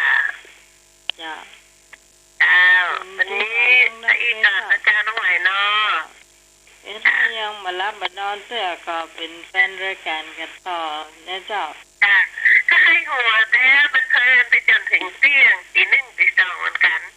อย่างมันติดแล้วนี่นะการมารับมันให้หัวดีอ่ะเจ้าด้วยก็เลยแต่ถ้าฟังอยู่ถ้าที่ก็ฟังไปถ้าอดได้ก็โทรเข้าไปแหมลอยเนี่ยละเจ้าจะเป็นกำลังใจต่อไปนะเจ้าถึงเที่ยงคืนนะเจ้าสวัสดีเจ้าพี่พรเนี่ยเจ้า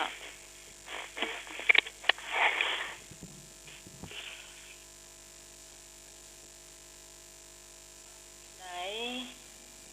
โชว์มาแหมก็เจอเนี่ยเจ้าทำอาหารเจ้า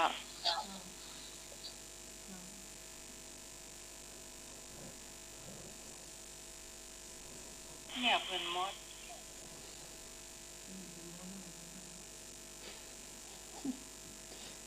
ท่านสมัครเจ้ามารักปิ้งเห็นมดเน้นน้อยไปมดล่ะไปไหนกันหมดแล้วครับ ยังไม่ไปครับยังบ่ไปเตื้อครับเราไปเราจะไปเล่าเจ้าบ่ก็เจ้าต้องบอกว่าสมณีนัดนอนลูกน้ำอยู่เวลา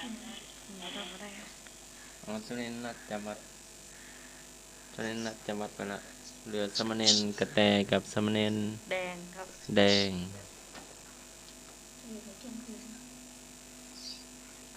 ช่วงเราเจียเนาะเราเจียเสียงท่านสมัครเบามากเสียงช่วงเราเจียเนาะเราเจียเจ้าอันเปิดหน้ากากเนาะเราเจียคืออะไรอาจารย์ไม่รู้จักเราเจียเนาะก็จะไปทำวัดเนาะแล้วฝนตกว่ะตกแรงนะอดทำครับอดทำก็เลยมาทำที่ห้องทรงเจ้า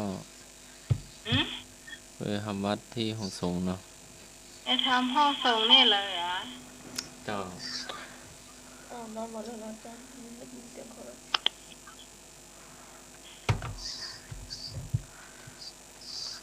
าจบไปเรื่องหนึ่งเนาะ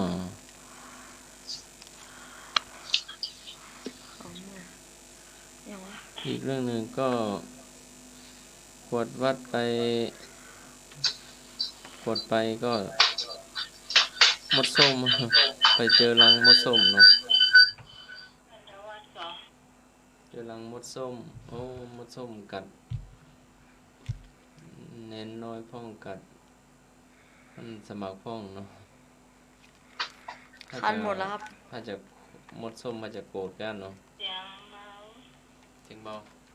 เสียงเบาของพี่ก็เบาเสียงมันใช่ไหมหรือว่าจ้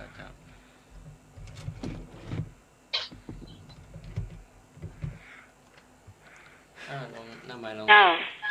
ดีละ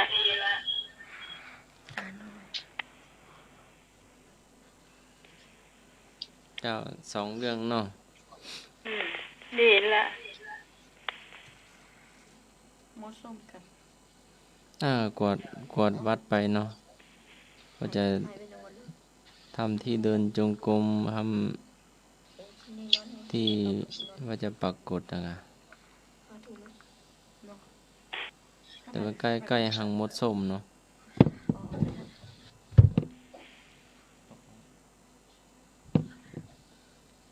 เบาๆเนาะสมัยนี้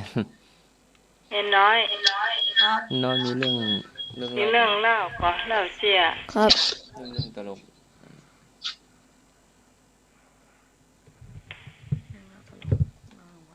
แต่ลองเล่ามันสักเรื่องเหรอต้องซื้อหาอาจารย์เรื่องที่เราพบเจอนะตอนบวชก็ได้ลูกตอนบวชโยมที่บ้านแรกซึ่งในถ้าทำอาหารนี่ผมว่ามันจะบอกอันนั้นต้องบอกปิ้งเราไม่ก็เรากันเลย ดังเจ้า ตอนที่ผมบวชผมจำได้ว่า ตอนที่ผมใส่ผ้าเหลือง พ่อกับแม่ผมดีใจมากครับ แล้วเขาบอกว่าไปไหนก็ห้ามถอย เราเป็นผู้ชาย เราโยมแม่จริงก็ อันนี้สามเณร แม่จริงก็ได้จากไปแล้วครับ อยู่กับแม่เลี้ยงครับ สามเณรกระแตครับ อ๋ออยู่คนละใหม่แต่เช้านั่นเหรอสามเณรกระ เจ แต ริญพร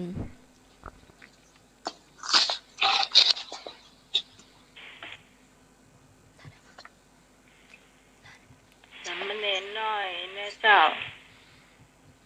ให้กำลังใจกันแล้วกันทำอย่างก็ทำจริงจังก็ต้องมีความเพียรความขยัน แล้วเราจะต่อสู้โลกนี้ไปได้ทุกอย่างนะเจ้า ครับขอบคุณครับ จ้าอันเดว่าเจ้า ขอบคุณนะพี่สมัยครับ เจ้า อ้าว นิมนต์พระอาจารย์ทวัฒน์ครับ ครับผมเกียร์นอเกียร์สั้นๆเกียร์กลมมีงูน้อยตัวหนึ่ง อืม มีงูน้อยตัวหนึ่งมันก็เลื้อยไปก็มันอยู่ข้างๆงูใหญ่ฮะงูใหญ่ไปทางไหนมันก็ไปทางนั้นเนาะ อืม ก็แล้วมันก็ถามงูใหญ่อ่ะพี่งูตัวใหญ่ครับหรอมันถามนะพี่งูตัวใหญ่ครับ พวกเรามีพิษหรือเปล่าหรอถามงูใหญ่อ่ะ อืม งูใหญ่ก็ตอบว่าทำไมถึงถามแบบนี้ล่ะนี่ใดถึงถามแบบนี้งูตัวน้อยก็ตอบว่าก็ตะกี้อ่ะผมก็หาโคบเซลีนอยู่เก่าอ่ะหรอมันก็ตายอ่ะ มันถามลูกพี่มันน่ะเขาเป็นงูมีพิษขอให้เราว่านะลูกพี่บอกว่ามันถามอย่างนั้นเนาะก็เพราะว่าตะกี้นี่ผมคบเซลินถูกเก่าอ่ะหัวมันเป็นพิษแล้วเนาะกูตะเก่าตายเนาะ มีจ้าเลย เรื่องที่สองแยกก้อมแล้วเนาะ ต้มแต่ เฮียนอาจารย์สมัครนะกะ อาจารย์สมัครยังก้มนะเฮากันน่ะยังตั้งหัวตัวจบแล้วอ่ะ มันมีเยอะอยู่แต่มันลืมไปครับ ครับคุณนายสองคนไปด้วยกันสนิทสนมกับคณะละสนิทสนมกันก็พอดีไปเจอไปปากันที่กาดหรอคุณนายก็เลยถามว่าช่วงนี้นะสามีของคุณนะเป็นจะได้พ้องถามคุณนายขอก็เลยตอบว่าเขาขับรถตะลอนไปทั่วเมืองวันข้ามหรอแล้วคุณนายก็ถามว่าโอ้แล้วเขาบรรยากาศอย่างกะนี่นะคุณนายขอก็เลยตอบว่ามันใจอย่างนั้นหรอเขาเป็นโค้ชขับแท็กซี่ไปยาวอ่ะ ขับรถตลอดเข้ามา คุณนายได้ใหญ่ คุณนายขอคุณนายขอถามนะคุณนายขอสามีเธอเป็นไงคุณนายขอโอ้เขาขับรถตลอดมันข้ามอย่างนั้นเนาะคุณนายขอถามคุณนายขอก็เลยตอบโอ้มันเป็นอย่างนั้นมันแบบจะอย่างนั้นนะเขาเป็นโค้ชขับแท็กซี่ไปเยอะหรอ อันนี้ก็แหมเรื่องเนาะอันนี้ท่อยังเป็นรัวปืนแล้วเนาะนายกก็เวลาที่แฟนของลินดี้ไปที่บ้านของเธอก่อนที่พวกเขาจะพลอดรักกันเนี่ยแฟนของเธอมักจะร้องเพลงก่อน1 ชั่วโมงเลยเนาะนายขอก็เลยลินดี้อยากฟังเขาร้องเพลงเหมือนอยากร้องเพลงอยากฟังเขาร้องเพลงเลยนะนายก็เลยบอกมันใจหรอ แต่เป็นวิธีไล่โคในครอบครัวของเธอออกไปต่างหากไอ้หนูอ่ะรายการแต่เป็นการไล่โคนในบ้านเรื่องนี้ก็พอเข้าใจได้รู้ดีเนี่ยหมายความว่าอย่างนี้ใครโคตรใครหัวก็ได้นะไอ้หนุ่ยไปไหนไอ้หนุ่ยก็บอกใครหัวสักเจือเลยอ้อมเว้ยเห็นได้ใครหัวเนี่ยกันแต่ใครหัวแทนลุงหนุ่ยกะ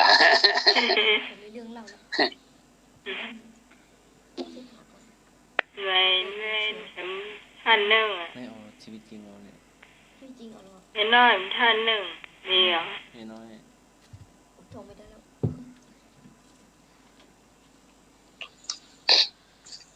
ไอ้หนุ่ยมาได้เนอะท่านสมัครแหมเรื่องน้องแหมเรื่องเอาความพอกวดวัดไปทางบันไดนาคน้องพอกลับมาใบไม้กิ่งไม้เต็มหน้าห้องเนาะโอ้ก็ว่าลมตอนไปบ่หันมีนะครับอาจารย์พอกลับมาสบงจีวรก็ปิวนะครับลมกะครับกิ่งไม้เข้าแขนเข้าขานะครับโอ้ดีระวังนะลมหลวงนะครับฝนต้นไม้หน้ามันตกเสียงหัวนะจ๊ะครับมีแต่ต้นใหญ่ครับทลายเดี๋ยวจะเจ็บหลูตัวเนาะครับถ้าเตียวเล่นแถวนั้นบ่แน่เนาะ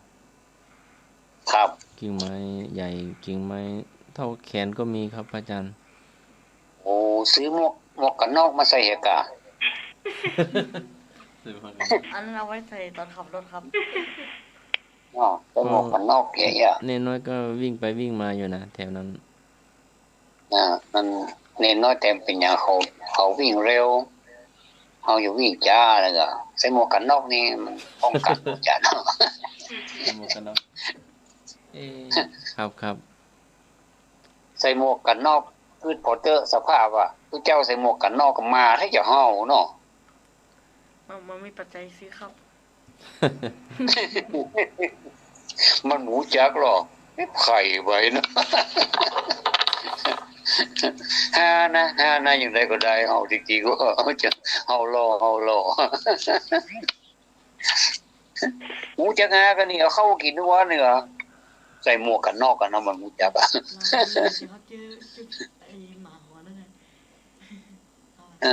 นี่หมาล่ะเราแง่มเรื่องเนาะก้อมนะถาม2คนนั้นมันวาดรูปอะไรอย่างไงหรอคุณครูถามนักเรียนนะถามว่าอันเธอวาดรูปอะไรอย่างมันอย่ามาเป่าโคงโลกมหันมีสักอย่างไงหรอแล้วก็นักเรียนก็เลยตอบว่าผมวาดรูปงัวไปอย่างไงหรอมีไหนงัวของเธอไอ้ยังมหันสักอย่างหรอมันก็เลยตอบว่ามีแต่นาคูเนี่ยผมว่ารูปงัวเนี่ยงัวตัวนึงมันกินหญ้าอยู่ที่อันโต้งเนี่ยมันมีหญ้านอกนะครับคุณครูก็เลยถามนักเรียนต่อไปเห็นว่าแล้วงัวอยู่ที่ไหนนักเรียนก็เลยตอบว่าของงัวมันกินหญ้าหมดแล้วมันก็ไปอากาศมันอยู่อย่างนี้กวนประสาทขนาดเลยมาแล้วมาหายก็มันนั่นเดินนะมันเตียวพูดแล้วงูมันกินนี่อย่างนี้คูก็ไปว่าก็ว่ากินอิ่มแล้ววะกวนประสาทขนาดนั้นแล้วก็บอนเฟเต้นน่ะนี่ว่า7:01 น8:02 หัวมันดีเนาะนักเรียนหัวมันดีเนาะ10:04 นหลายนาทีก็คุยกับอาจารย์หน่อยนะเรื่องผีพี่หน่อยมาครับสมณเณรครับใครปัญหาหน่อยนึงอาจารย์ รู้จักเรือพายไหม เรือพายเหรอครับ เออ รู้จักครับ รู้จักครับ นั่นแหละเรือพายเขาบรรทุกคนได้4 คน มีพระไป50 องค์ จะข้ามไปได้ไหม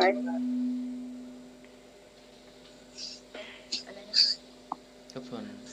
ทบทวนหน่อยครับ ทบทวนหน่อยครับ เออมีเรือพายอ่ะเรือพายข้ามฟากไปไหนก็แล้วแต่พกมันทุกได้4 คน แต่มีพระไปเนนไปด้วยก็ได้5 องค์ จะไปได้ไหม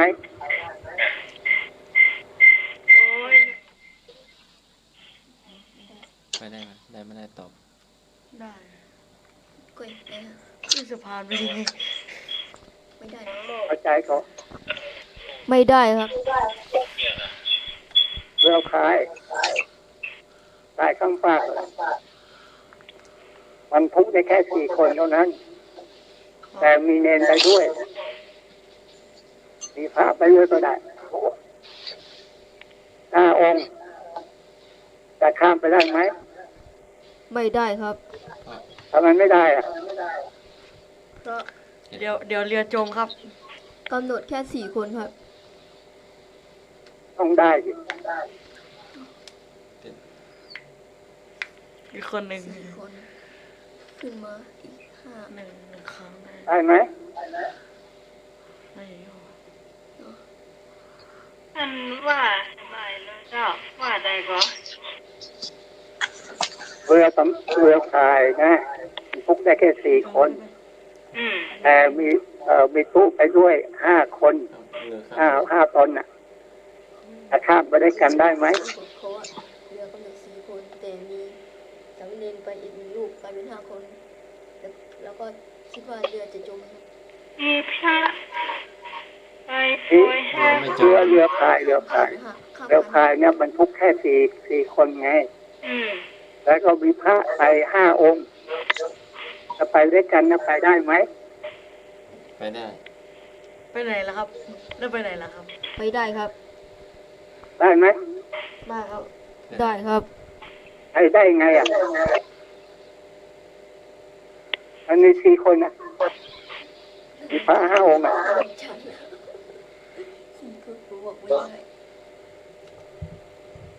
ฟังไปยิ่ง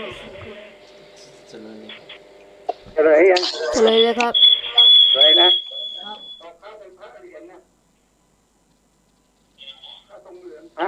พระพุทธรูปที่เขาห้อยคอ อันนี้เนาะ ไปได้หรอ ได้ครับ กี่องค์ก็ไปได้50 องค์ก็ได้100 องค์ก็ไปได้ คือยังช่องอะไรเอ่ยก่อน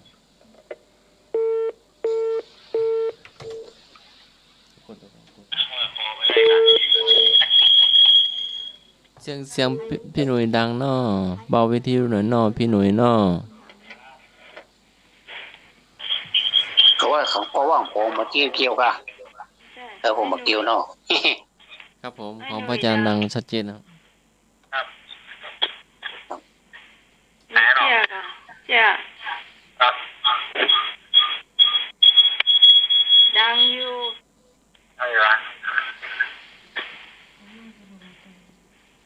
มองกับเราพูดมันยังแบบ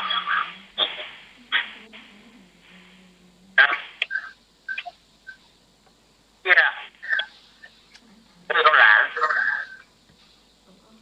สาวตีนอสาวตีนไม่รู้มวยอ่านดูการ์ตูนการ์ตูนอ่ะสนใจก็ดูมวยนี่อะไรผมได้นอนนั่งดูการ์ตูนนั่งเตานี่เราอ่อนมันหมูแม่เนาะกันเนี่ยกันวันนี้ไม่พอนะอย่างพ่อเนี่ยลุกไปนะอ่อนลุกไปนั่งนอกดิพวกเวลจับปักออกปักไอ้เสากันโซ่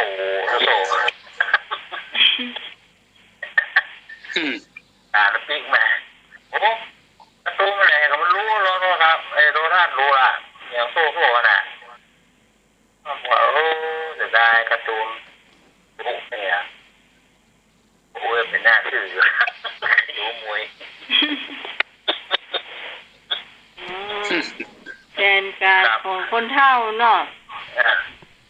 ครับจะเคยเห็นหน้าชื่อแจ้งละอ่อนหน้าหัวเท้าเพราะท่านไม่พี่ก็ไม่โอ้ไง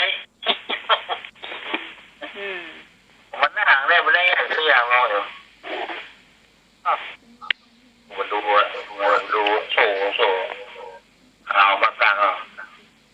ลงไปเล่นแต่มูบอกกำมือปูยังไปเจ็บเสากันมวยมาละ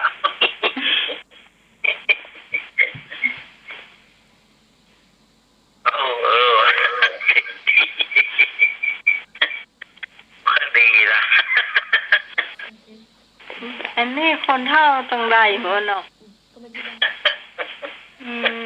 แจ้งละอ่อนนี่เนาะถ้าอ่อนหูตานิ่งเหมือนรักษาการสอนเหมือนนะฮัลโหลค่ะท่านว่าเนาะเราเคยทำไหมล่ะไอ้อันเนาะ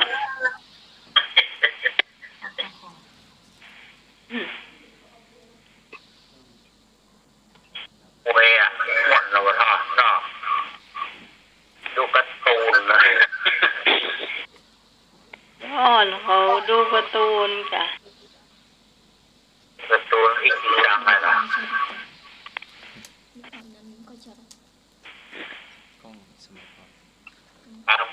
จบหนึ่งเลยโอ้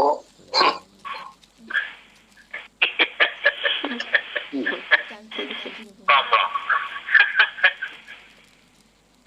ยาวเลยท่านว่าจี้ยาวเลยเดี๋ยวเอายิบอยู่ก็ผมแม่เขายังไม่ไปอยู่กรุงเทพหัวอยู่บ้านหรอกเพราะนั้นน่ะเนี่ยไปปิ๊กมาบ้านตัวกันกับหัวมัน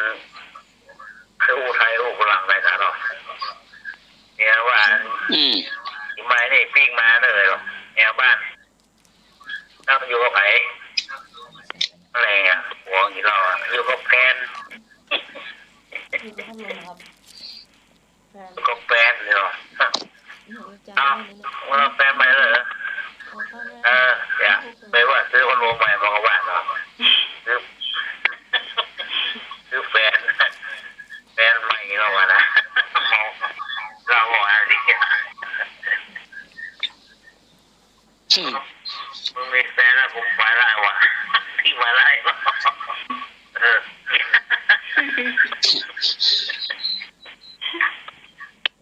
อยู่กับแฟ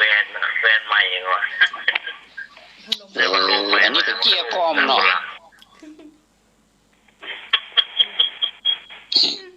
ท่านทวัดว่านี่ก็เจี๊ยก้อมไงนะเป็นก้อมเป็นแก้มอ่ะเป็นมันล่มก้อมแก้มจะไม่ได้หรอกหม้อเลยล่ะอันนี้ก็อันนี้ก็ก้อมเด้อครับก้อมเอาก้อมต่อก้อมแล้วเนาะครับอันนี้เจี๊ยนี่มีชื่อว่าคนขี้ลืมเด้อครับอันชื่อหนุ่มนะหนุ่มก็อู้ขึ้นมาว่าความจำของผมไม่ค่อยดีนะไอ้หนึ่งเห็นหรอคนหนึ่งชื่อหนุ่มคนหนึ่งชื่อหนึ่งเนาะความจำผมไม่ค่อยดีนะไอ้หนึ่งมันไม่ใช่หนุ่ยเป็นพรสัววิดไปจำดีเลยเกือบไปแล้วก่อน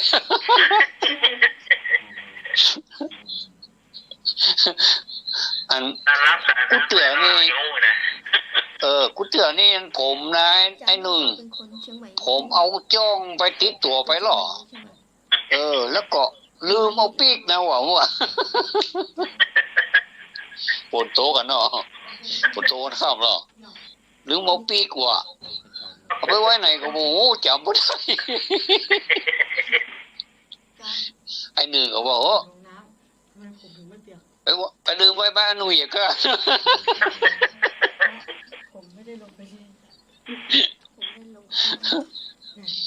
ไอ้หนึ่งก็อันโอ้ความจำของผมก็แย่เหมือนกันนะไอ้หนุ่มใครจะเป็นนุ่มเป็นนุ่ยเป็นนึ่งความจำของผมก็แย่เหมือนกันเนาะเชื่อขนาดอะผมออกไปอ่ะไปมือเปล่านะแต่ขาปีกนี่นะมีจ้องในมือว่าติดมาน่ะเอามาจากไหนก็นึกบอกกัน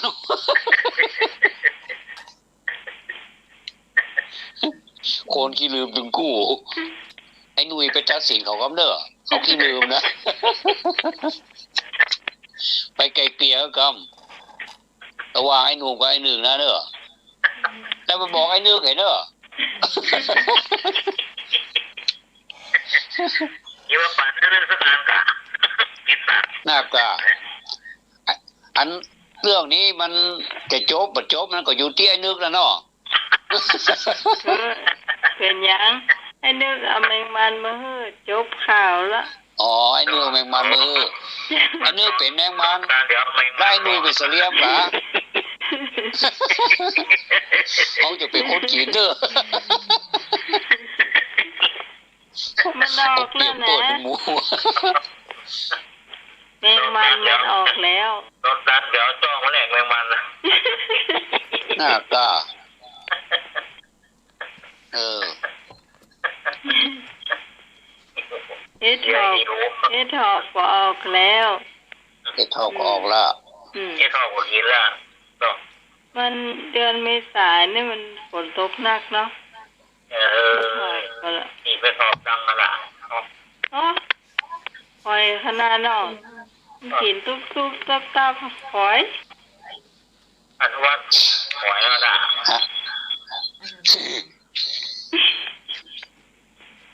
โอ้วางนี่กันเฮ้ยเนาะไอโควิดมาแอวหานี่กันเฮ้ยโอ้ลุงลังใช่อันน่าจำไปวัดจำไปนะไปเที่ยวไอ้ลูกพอโลกไม่หายก็ว่าโอ้น่าใช่กว่าวิสัย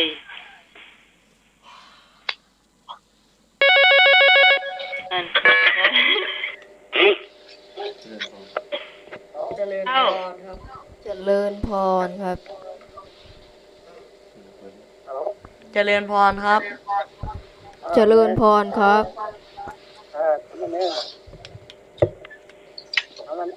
เอามันหาข้อหนึ่งให้ก่อนแม่เจ้าให้ดูคุณสมัยอ่ะนมัสการครับอาจารย์กิ๊ดจ้ะสามเณรใช้ปัญหาข้อหนึ่งทำปัญหากะรู้ป่ะครับสี่เหลี่ยมเมฆใครถูกเป็นลูกพระเอก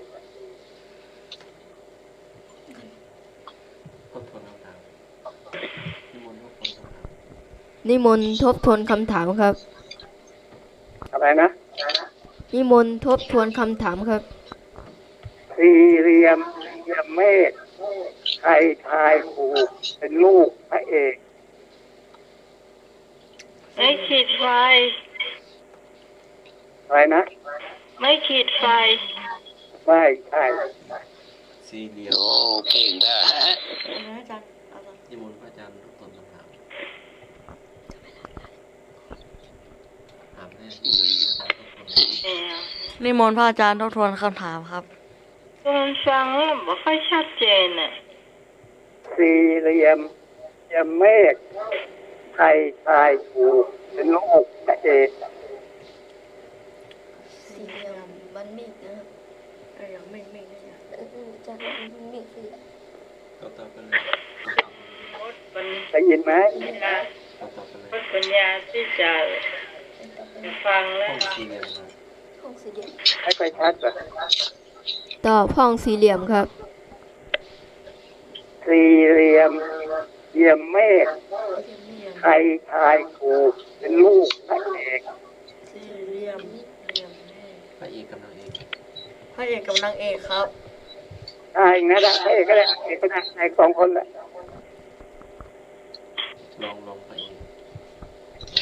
พระเอกครับ พระเอกลอง ใช่สิสี่เหลี่ยมเหลี่ยมเมฆใครทายถูกเป็นลูกพระเอก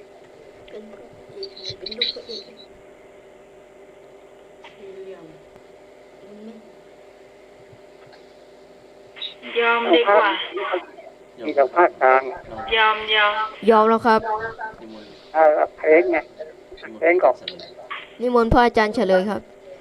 เพลงที่เขาส่งคนรับคนนั้นอ่ะภาคกลางก็มีภาคเหนือไม่มีส่วนมากจะเป็นภาคกลางเพลงอ่ะเพลง อาจารย์เดี๋ยวถามอาจารย์ขอดูได้ไหม ยังตอบไม่ถูก น้องอ่อนจะพูดจะได้แต่ชาวจะพูดโอเคไอ้โดยถามพ่อ เดี๋ยวตกได้เอาว่าตกได้พี่ป้า อันนี้เขาได้ยินยอมถามตุ้งทอง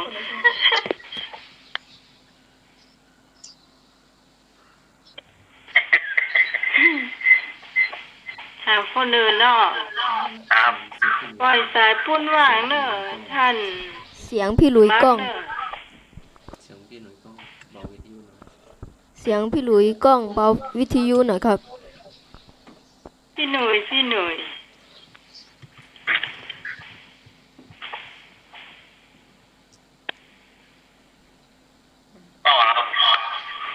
กล้องอยู่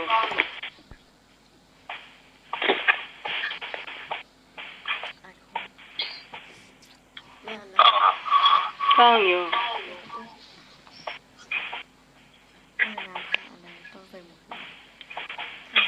ต้องเอาเรื่องความสุขความสุขภาพ ก็จะดีขึ้นมาหน่อยหนึ่งพูดได้เอาขว้างพูดไม่ได้เอาปีกบ้าน พูดได้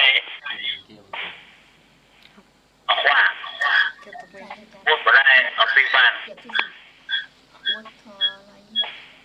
ไอ้ยาอ้อแค่ไผ่ฟังปุ้งทองตะวันเนี่ยคำถามนี่เลยจอบ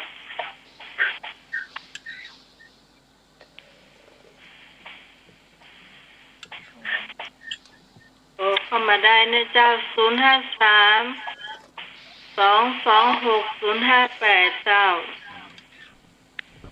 สามเณรแต่มีคำถามครับ นะเดี๋ยวกะตอบคำถามลุงหนุ่ยกะ ตอบคำถามลูกเลยลูกมือถามว่าเลย แต่ตอบได้พ่อท่าทวัฒน์ ถามว่าเยอะกอง นู่นลุยถามว่าอะไรครับ ไอ้หนุ่ยเบาวิทยุหน่อยเถอะ เอาว่าลูกไม่ได้เอาพี่บ้าน พูดได้เอากว้างพูดไม่ได้เอาปีกบ้านตัวเอง ครับคนกินเหล้า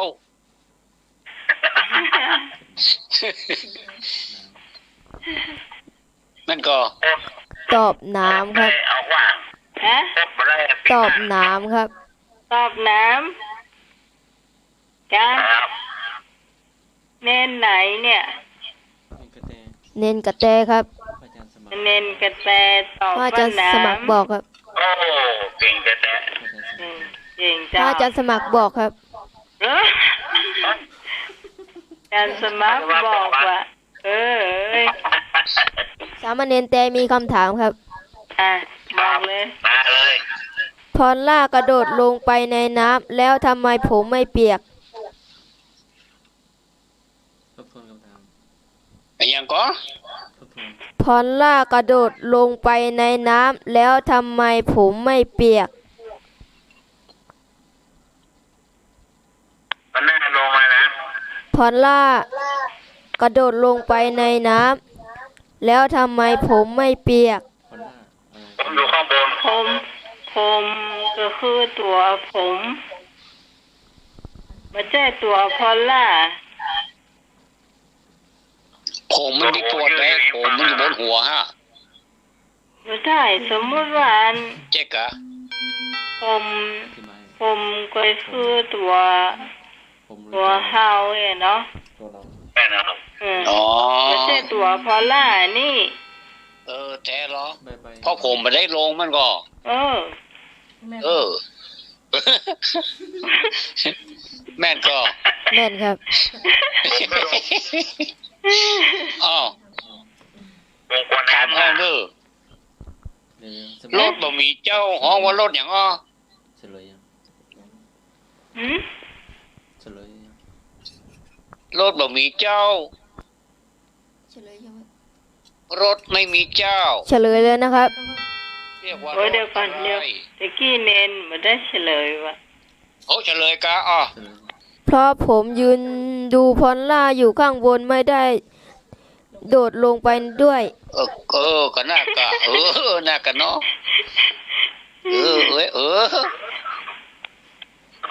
ลุงหนุ่ยงงเลยเดี๋ยวอาจารย์ถ้าว่าจะเดี๋ยวรอ ลุงหนุ่ยกินแมงมันบ่ล้อมแล้วเด้อนะ โดนมันเมาอ่ะ ลุงหนุ่ยกินแมงมันบ่ล้อมแล้ว อ้าวตอบแล้วเนาะรถบ่มีเจ้า เรียกว่ารถอะไร รถเด็ด รถยนต์เนี่ยนะ รถมีเจ้าร ถมีเจ้าอ่ะเปิ้นห้องรถหยัง รถเข็น รถติด ตอบได้ต้นเด็ดแม่น รถมีเจ้าร ถเด็ดแม่นกว่า ต้นเด็ดแม่นเปล่าร ถเด็ดแม่นกว่าครับ เชื่อเด้อ รถเครื่อง รถเครื่องครับ รถเครื่องรถยนต์อย่างนี้มันมีเจ้าเปิ้นห้องรถหยัง รถรู้รถรู้รถหรูครับ รถดีครับ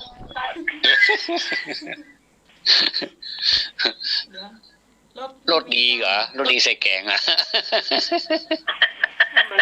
ถ้ามันรถดีก็รถรู้อ่ะ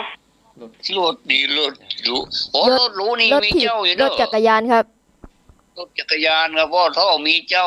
ถ้ามันมีเจ้านี่ก็คือมีเจ้าแต่รถมันมีเจ้าบนของรถอย่าง ลอตเตอรี่ โอ้ลอตเตอรี่โปโทไปกันใหญ่นะอ๋อหวยจะออกกันพูดกันเนาะ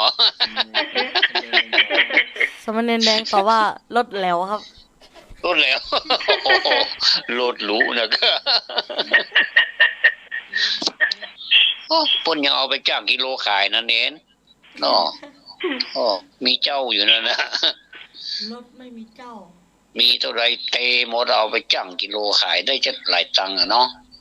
รถมีเจ้ารถ รถดีๆเนี่ยนะรถดีๆใหม่ๆใจได้เนี่ย รถพระธรรมว่ะ ฮะ รถพระธรรมไม่หน่วยตอบ รถพระธรรมโอ้ ที่หนึ่งบอกที่หนึ่ง อันนี้ของสูงรู้ดิ ที่หนึ่งบอก พี่หนุ่ยเบาวิทยุครับ ของสูงรู้นี่ อาจารย์ตัวเนอะ รถไม่มีเจ้า เอาเฉลยแล้วบ่ เจ้า เฉลยเลยครับ รถติดไฟแนนซ์ เดี๋ยว รถอยู่ไปแน่ป่ะ รถติดไฟแนนซ์ รถติด เข้าไฟแนนซ์แล้วเราจะตามไปส่งบ่มันติดน่ะ ติดไฟ เอ แนนซ์ อ รถมีเจ้าร ถไปแน่หรอ เอารถเอาไปรถไปแลก รถยาวๆ รถติดไฟเลน อ๋อ เอ รถติดไฟแนนซ์อยู่อ่ะ เอาถามต่อแอบนอตะกี้รถติดไฟแนนซ์รถยาวๆรถหยัง รถยาวๆรถหยัง ตาเลยอ้อ รถยาวๆรถ ให้ตายได้คือสาว รถติด รถตีครับ โอ้ รถไฟครับ รถติดกั โอ้ น เป็นนี่เน้นสาวดูเดี๋ยว รถยาวๆมันติดไฟแดงอ่ะรถติ ติ ด ด อ่ะ รถไฟมันยังไม่ยาวเปล่าต้องติดอ่ะ โอ้รถไฟรถไฟเนอะเนาะนี่เนาะรถไฟเนาะรถไฟยาว รถไฟยังไม่ยาวเท่ารถติดอ่ะ รถอันนี้มันรถเป็นกันนะล้อรถดิสนี่มันรถเป็นรถมันแค่รถกันเดียวเหรอรู้เนาะต้นหมายถึงว่ารถที่มันไปด้วยกันเป็นขบวนน่ะอาจารย์สมัครฮื้อกำเด้อเอาสตางค์เอาสตางค์ฮื้อเนนสาวเด้อ ครับผม เป็นนี่เนนนั่นน่ะ ครับนี่มันมารับเลยเนี่ยไหนตอบได้ ที่ตอบได้เมื่อกี้เหรอ ประเทศอะไรอย่าง เนี่ยไหน อยู่ ที่ตอบได้ตะกี้ หน้ารถยนต์ อาจารย์บอกใช่ไหม ประเทศอย่างอยู่หน้ารถยนต์นั่นน่ะ ประเทศไทยครับ มันจะอยู่อัน มันก็ไม่ถึงตอบแล้ว ที่หัว ก็ว่ารถ รถยนต์ รถติดก็ว่า ย่า ทบทวนทำไมทบทวนเนาะ น้ำใหม่ ประเทศอะไร น้าพิสมัยทบทวนคำถามครับ ประเทศอะไรอย่างอยู่หัวมันอ่ะจะอยู่ทางหน้ารถยนต์นั่นน่ะ ป้าเนี่ยป้าอะไรป้ามาครับตอบแล้วผมก็ตอบตาม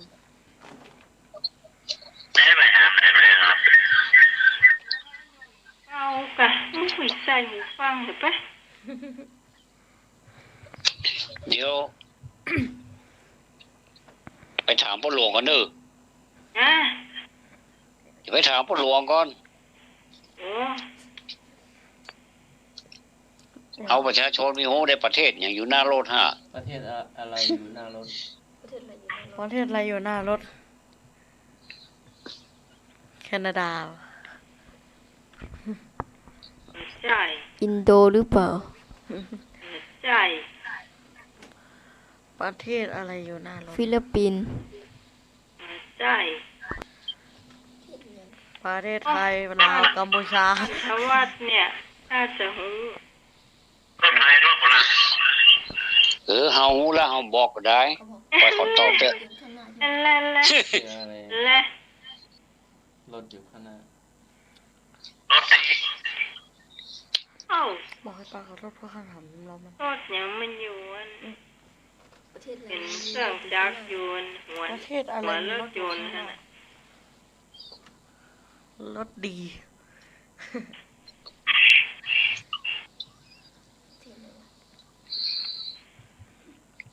ได้เหรอ เน่าระบ่ เน่าแล้วครับ ได้พ่อ เน่าแล้วเน่าคือยอมแพ้ เน่าแล้วครับ เน่าแล้วครับ ประเทศคิวบา มีที่ไหนว่าประเทศที่ฝั่ง คิวบา ซิวบา คาบิวอ่ะ โอ้ คาบิวซิลคา มีที่ไหนผมยังงงอยู่ แม่น คาบิวคา นั่นละปีนนั่นเนาะ ปวดหัว ปวดหัวเลย คนผวนนะ ถ่ายฉาก พี่เจลลี่น่ะก็เอาไว้ เป็นคำผวนคำปีนอ่ะอันสำเนียงแดงจะถาม สามแดงมีคำถามครับ อ่ะ ว่ายน้ำท่าอะไรต้องใส่หมวกกันน็อกครับ ทบทวน ครับทบทวนคำถามนะครับ ว่ายน้ำท่าอะไรต้องใส่หมวกกันน็อกครับ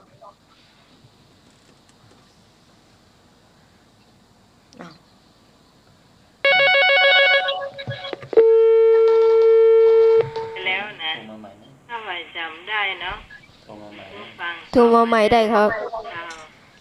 05322605589เจ้า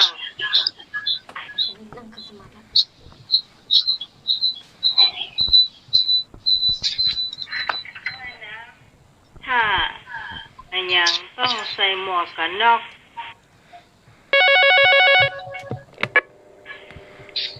เจ้า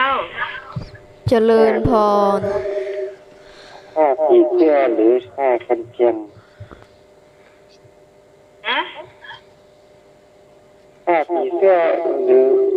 ผ้ากันเชียง ไม่ใช่ครับ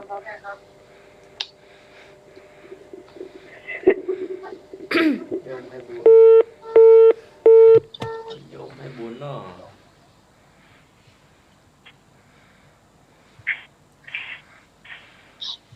ไปใบให้หน่อยใบใหม่ มันมีแค่3 คำ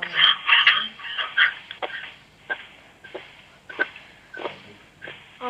ย้อยหนูนี่ลุงหลังนะ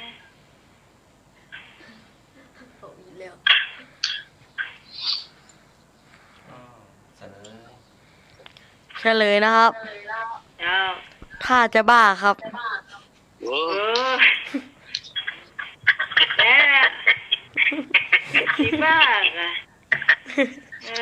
ประเด็นตีฮักเกินแม่เลยก็ไปจึงท่านทว่าเราอยู่แต่การจักเนาะ นวะ โอ้ยเจ้า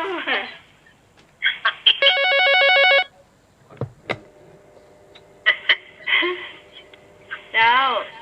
เจ้าไม่พอเนอะธรรมสการท่านทวัดเมนน้อย ท่านนิพนธ์ เจริญพร มาดึกหน่อย ถามได้ก่อน แม่ชื่อหยังครับ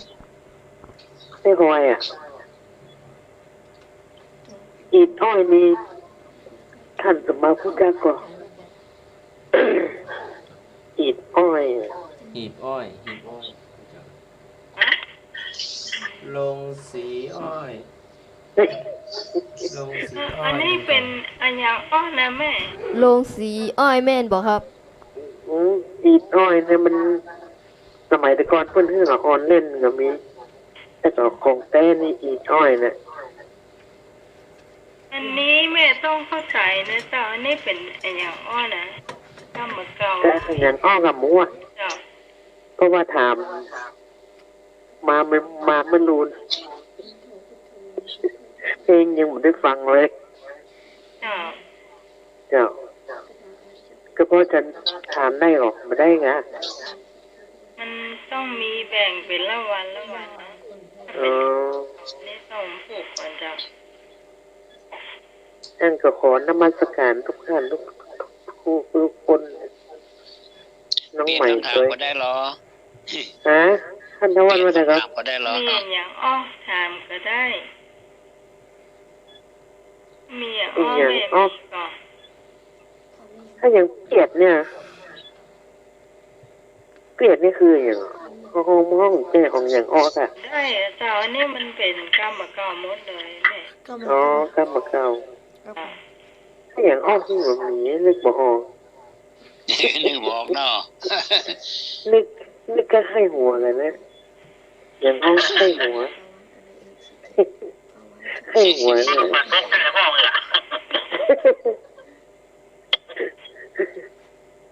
มาทีหลัง อย่างก็ไอ้หนุ่ย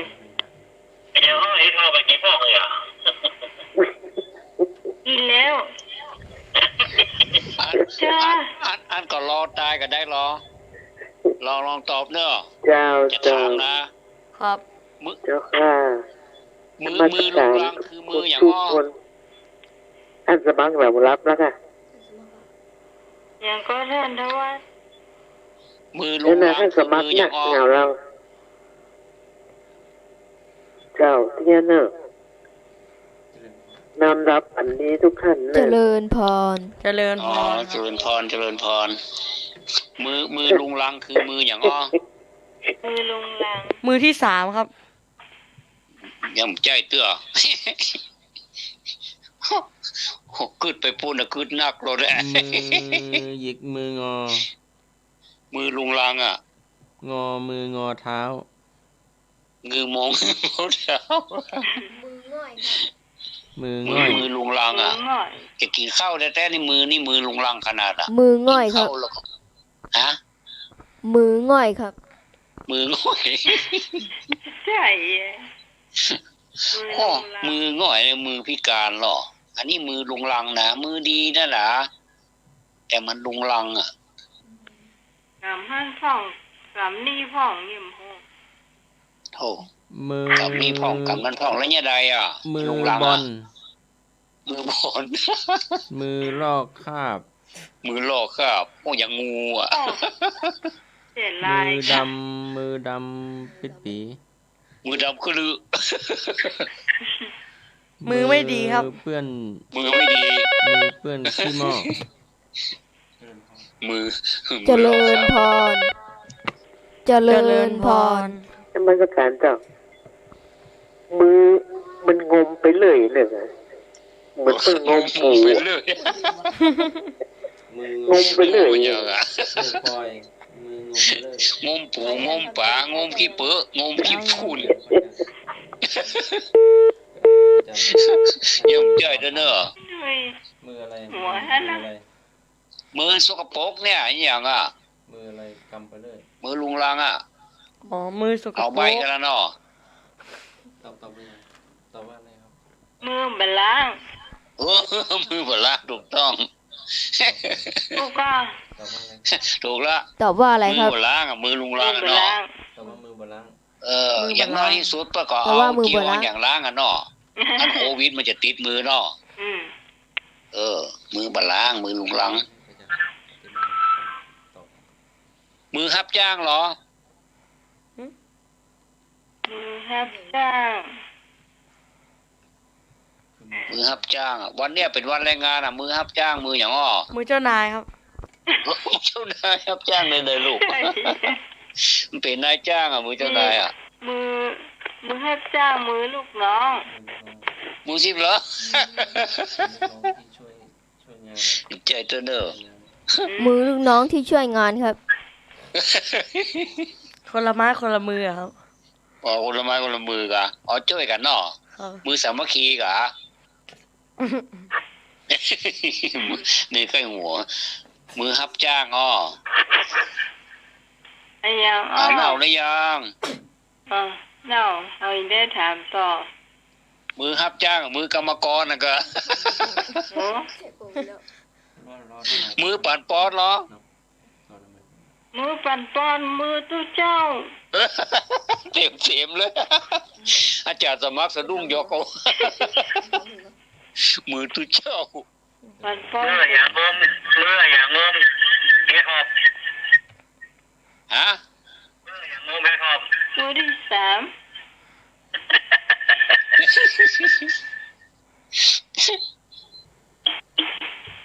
มือบ่ได้ยางมืออย่างอ้อ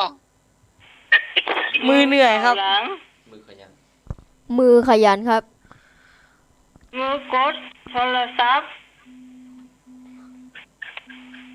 โยมให้บุญโทรเข้าสถาน ไอ้ยังอ้อ ให้โทรเข้าสถาน อมก็บ่ได้อมบ่ได้นะ รอ ใส่เรื่องรองอยู่ตั้งในใส่สีเหลืองเรื่องรองอยู่ข้างใน มีน้ำใสอยู่ข้างนอก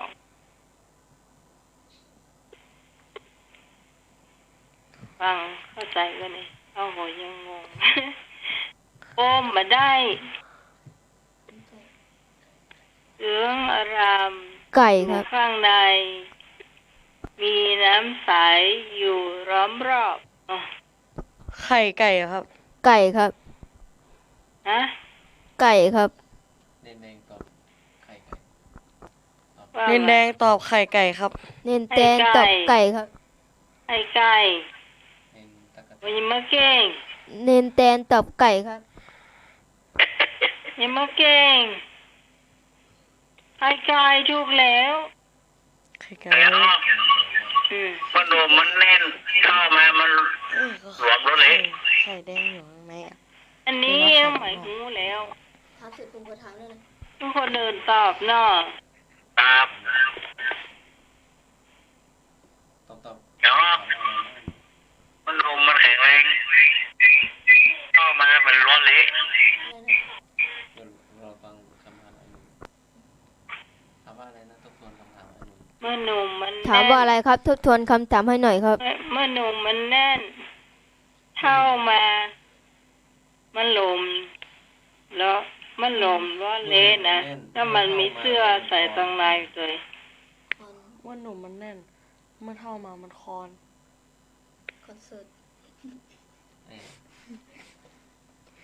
เมื่อหนุ่มมันแน่น เมื่อเข้ามามันคอน เขี้ยวอะครับ ใช่เสื้อ เดี๋ยว เสื้อเนี่ยเขี้ยวใช่เสื้อ ฟันอะครับ ใช่ มันหนุ่มมันมั่นคงนะ เมื่อหนุ่มมันแน่นแล้วเป็นสีเขียวนะ เมื่อห กิ นุ่ น ม ได้ตัวอ่ะ กินได้ตัว กินได้ด้วย กินได้ตัวเรา แก่มานี่หลวมหมด หรือเปล่า อยู่ในตัวเราหรือเปล่าครับ มาอยู่ในตัว เป็นอาหารที่เขากินอ่ะไม่ใช่อาหารเป็นหรือว่าเป็นผลไม้อย่างหนึ่งมีรสเปรี้ยวก็มีรสเดี๋ยวว่าหวานก็มีโอ้หวานมีกะ สับปะรดเหรอครับ ไม่ใช่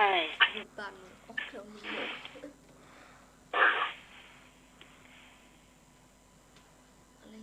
ท่านธวัฒน์ตอบเลย พูด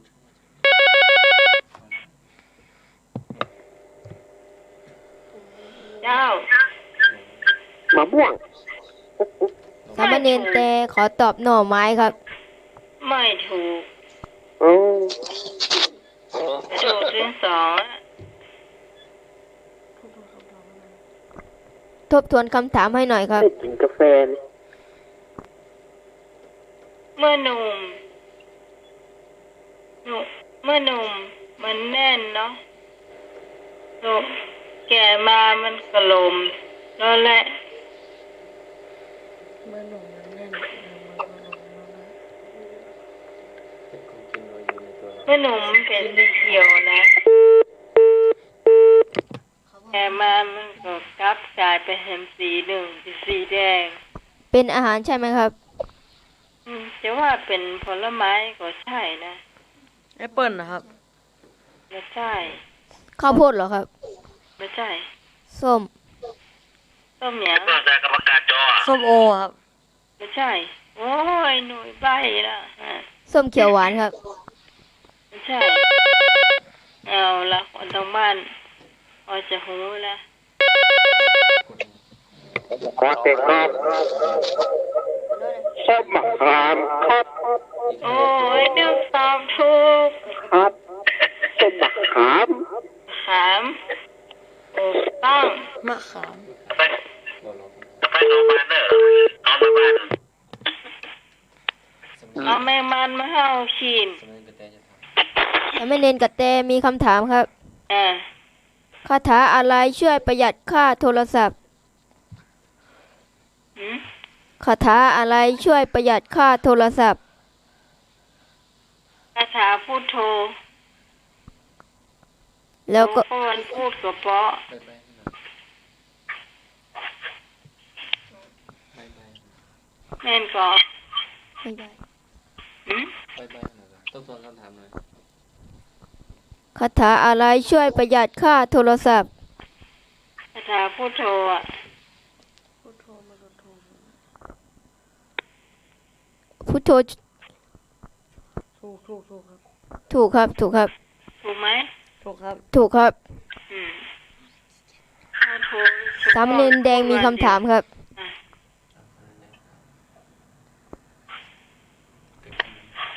สามเณรแดงมีคำถามครับ ว่า แมวอะไรเอ่ยห้ามขับครับทบทวนคำถามนะครับ แมวอะไรเอ่ยห้ามขับ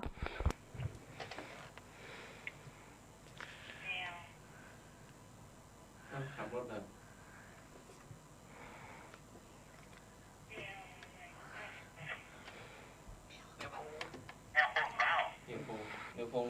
มาใช่ครับ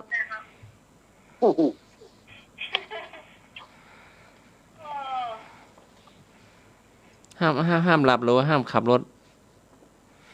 ห้ามขับรถครับ แมวอะไรห้ามขับรถ เป็นคำผวนนะครับ อ๋อคำผวน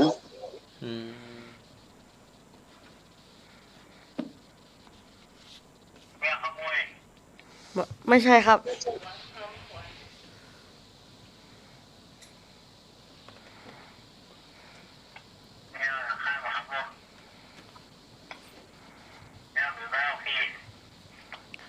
ไม่ใช่ครับ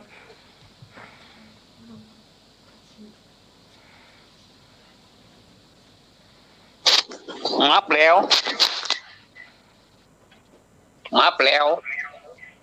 ไม่ใช่ครับ มับแล้วก็แมวรับอ่ะ คนว่าง่วงนี่ให้พักเบียกอ่ะ นี่มันรับอ่ะ ได้กะใจหนอ ไม่ใช่ครับ ไม่ใช่ครับ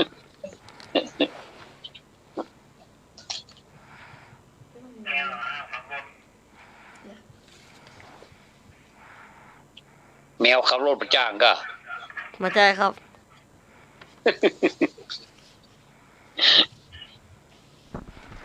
ยอมหรือยังครับ อ๋อเน่าแล้วเนาะเอายอมเนาะ คำตอบนะครับ แมวเล้าเมาแล้วครับ โอ้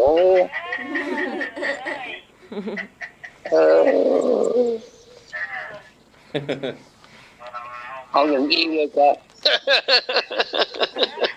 สามเณรเตมีคำถามครับ คำถามสุดท้ายนะ โคมๆนั่นเนาะ คำถามสุดท้ายครับ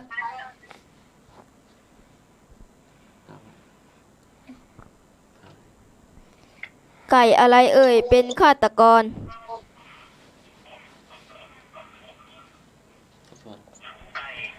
ไก่อะไรเอ่ยเป็นฆาตกร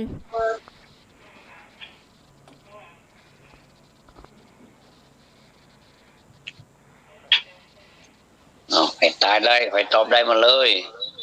ตัวสุดท้ายเนอะคำถามสุดท้ายเนอะ ครับ ไก่อะไรเอ่ยนี่มันเป็นฆาตกรไหมเนาะ ครับ ไก่อะไรเป็นฆาตกรครับ ไก่กัดเต้ามัน ไม่ใช่ครับ ไก่จ๋าก็ ไม่ใช่ครับ ไก่จ๋าเฮาฮักมันแล้วมันฮักเฮาไก่จ๋าเอาฮักกับมันเป็นฆาตกรฆ่าเขาอ่ะ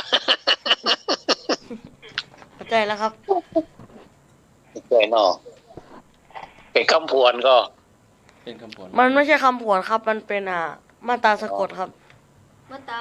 มาตราตัวสะกดครับ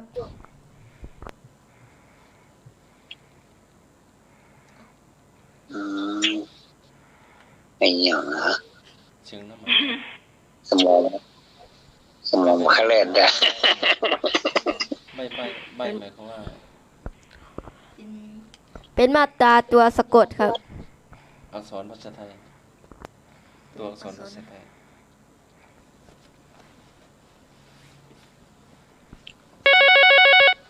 คนเก่งมาแล้ว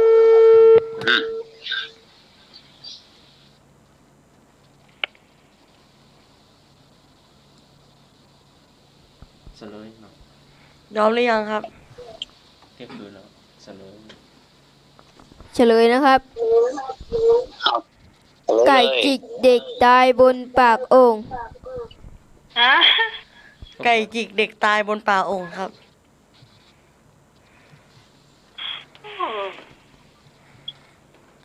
โอ้อะไรวะ เลือกซื้อจ้ะ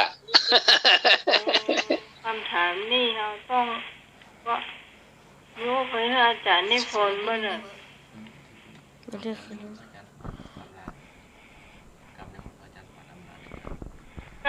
กับนิมนต์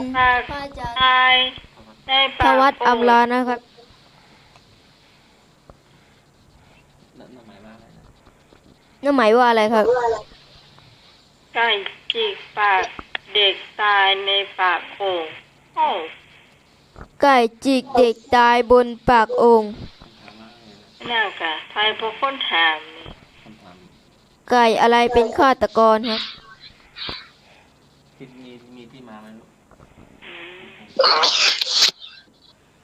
จาก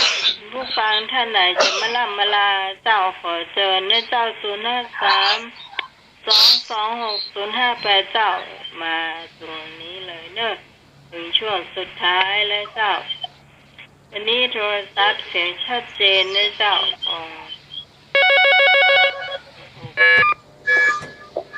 เจ้า ครับผมครับอาจารย์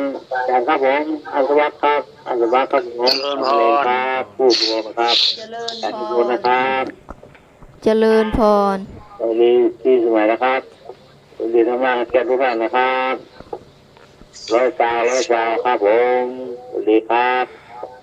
ครับ เจริญพรเจริญพร เรื่องไปกับรถ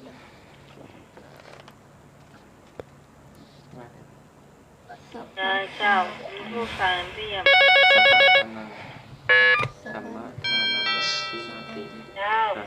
เจริญพรครับ ใส่น้ำ เจริญพรว่าก่อนเจ้า เอ้พร เจ้า โอ้ยมาหลอกเด็กนี่ ไอ้ยายว่าจะพัดตายอันนี้น้อยเองได้ ไอ้หยังว่ามาอ่ะ ใจเม่นเงินชุนคาแต่ละ สัมมาทานังสีนาติ นะ ใจเม่นเงินชุนคา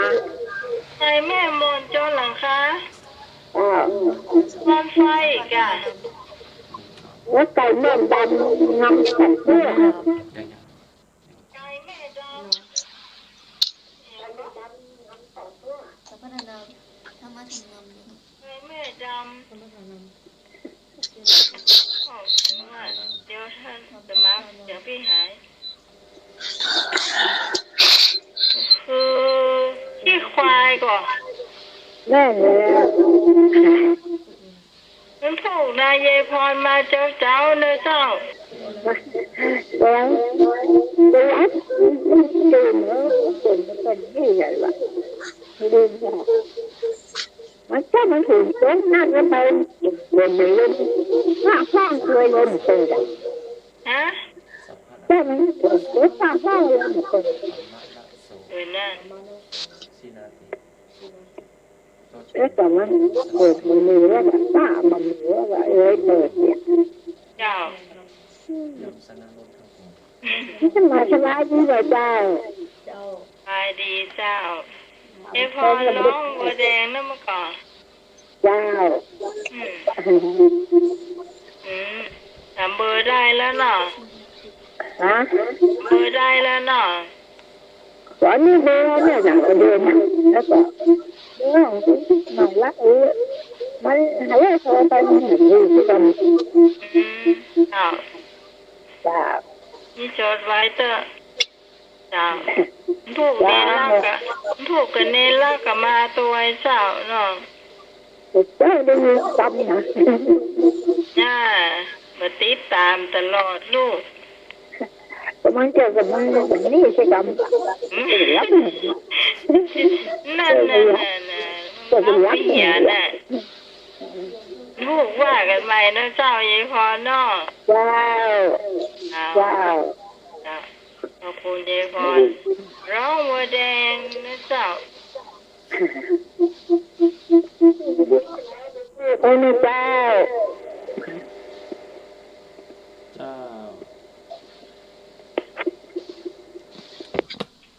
คุณผู้ฟังท่านไหนจะมาล่ำมาลากันแฮมเจ้ามาเจอเนอะ053-226-058เจ้ามาเนอะช่วงสุดท้ายของรายการเจ้า เจ้า เจ้า เจ้า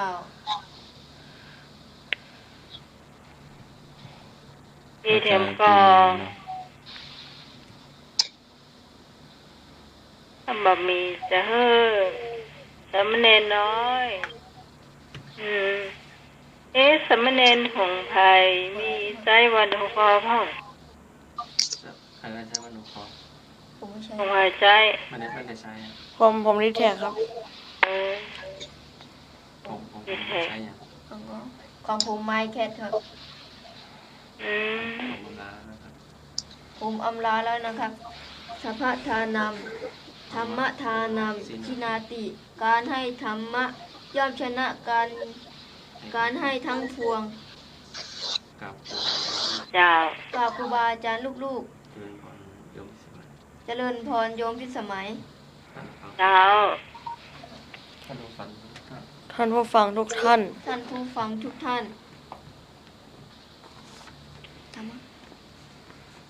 สมณเณรลูกเณรสวัสดีเด้อครับผมต่อไปสมณเณรแดงครับสมณเณรต่อไปรายงานตัวกาลาเนาะว่าตามบาลีสภาพว่าตามครับผมครับสัพพะละสังธรรมะละโสชินาติรถแห่งธรรมย่อมชนะรถทั้งปวงครับกราบครูบาอาจารย์ครับผมนิมนต์พระอาจารย์ธวัฒน์ครับผมครับสำหรับวันนี้ก็สมควรแก่เวลาเนาะขอนมัสการพระครูนโมวิสุวัตรปริจิตโจนะครับผู้อำนวยการสถานีอย่างสมัครนะครับครับผมแล้วก็ทุกท่านขอความสุขความสวัสดีจงมีแก่ญาติโยมทั้งหลายนนมัสการและขอเจริญพรครับครับผมกราบถวายความเคารพพี่เมตตาพระอาจารย์ครับผมครับสมัครเจ้า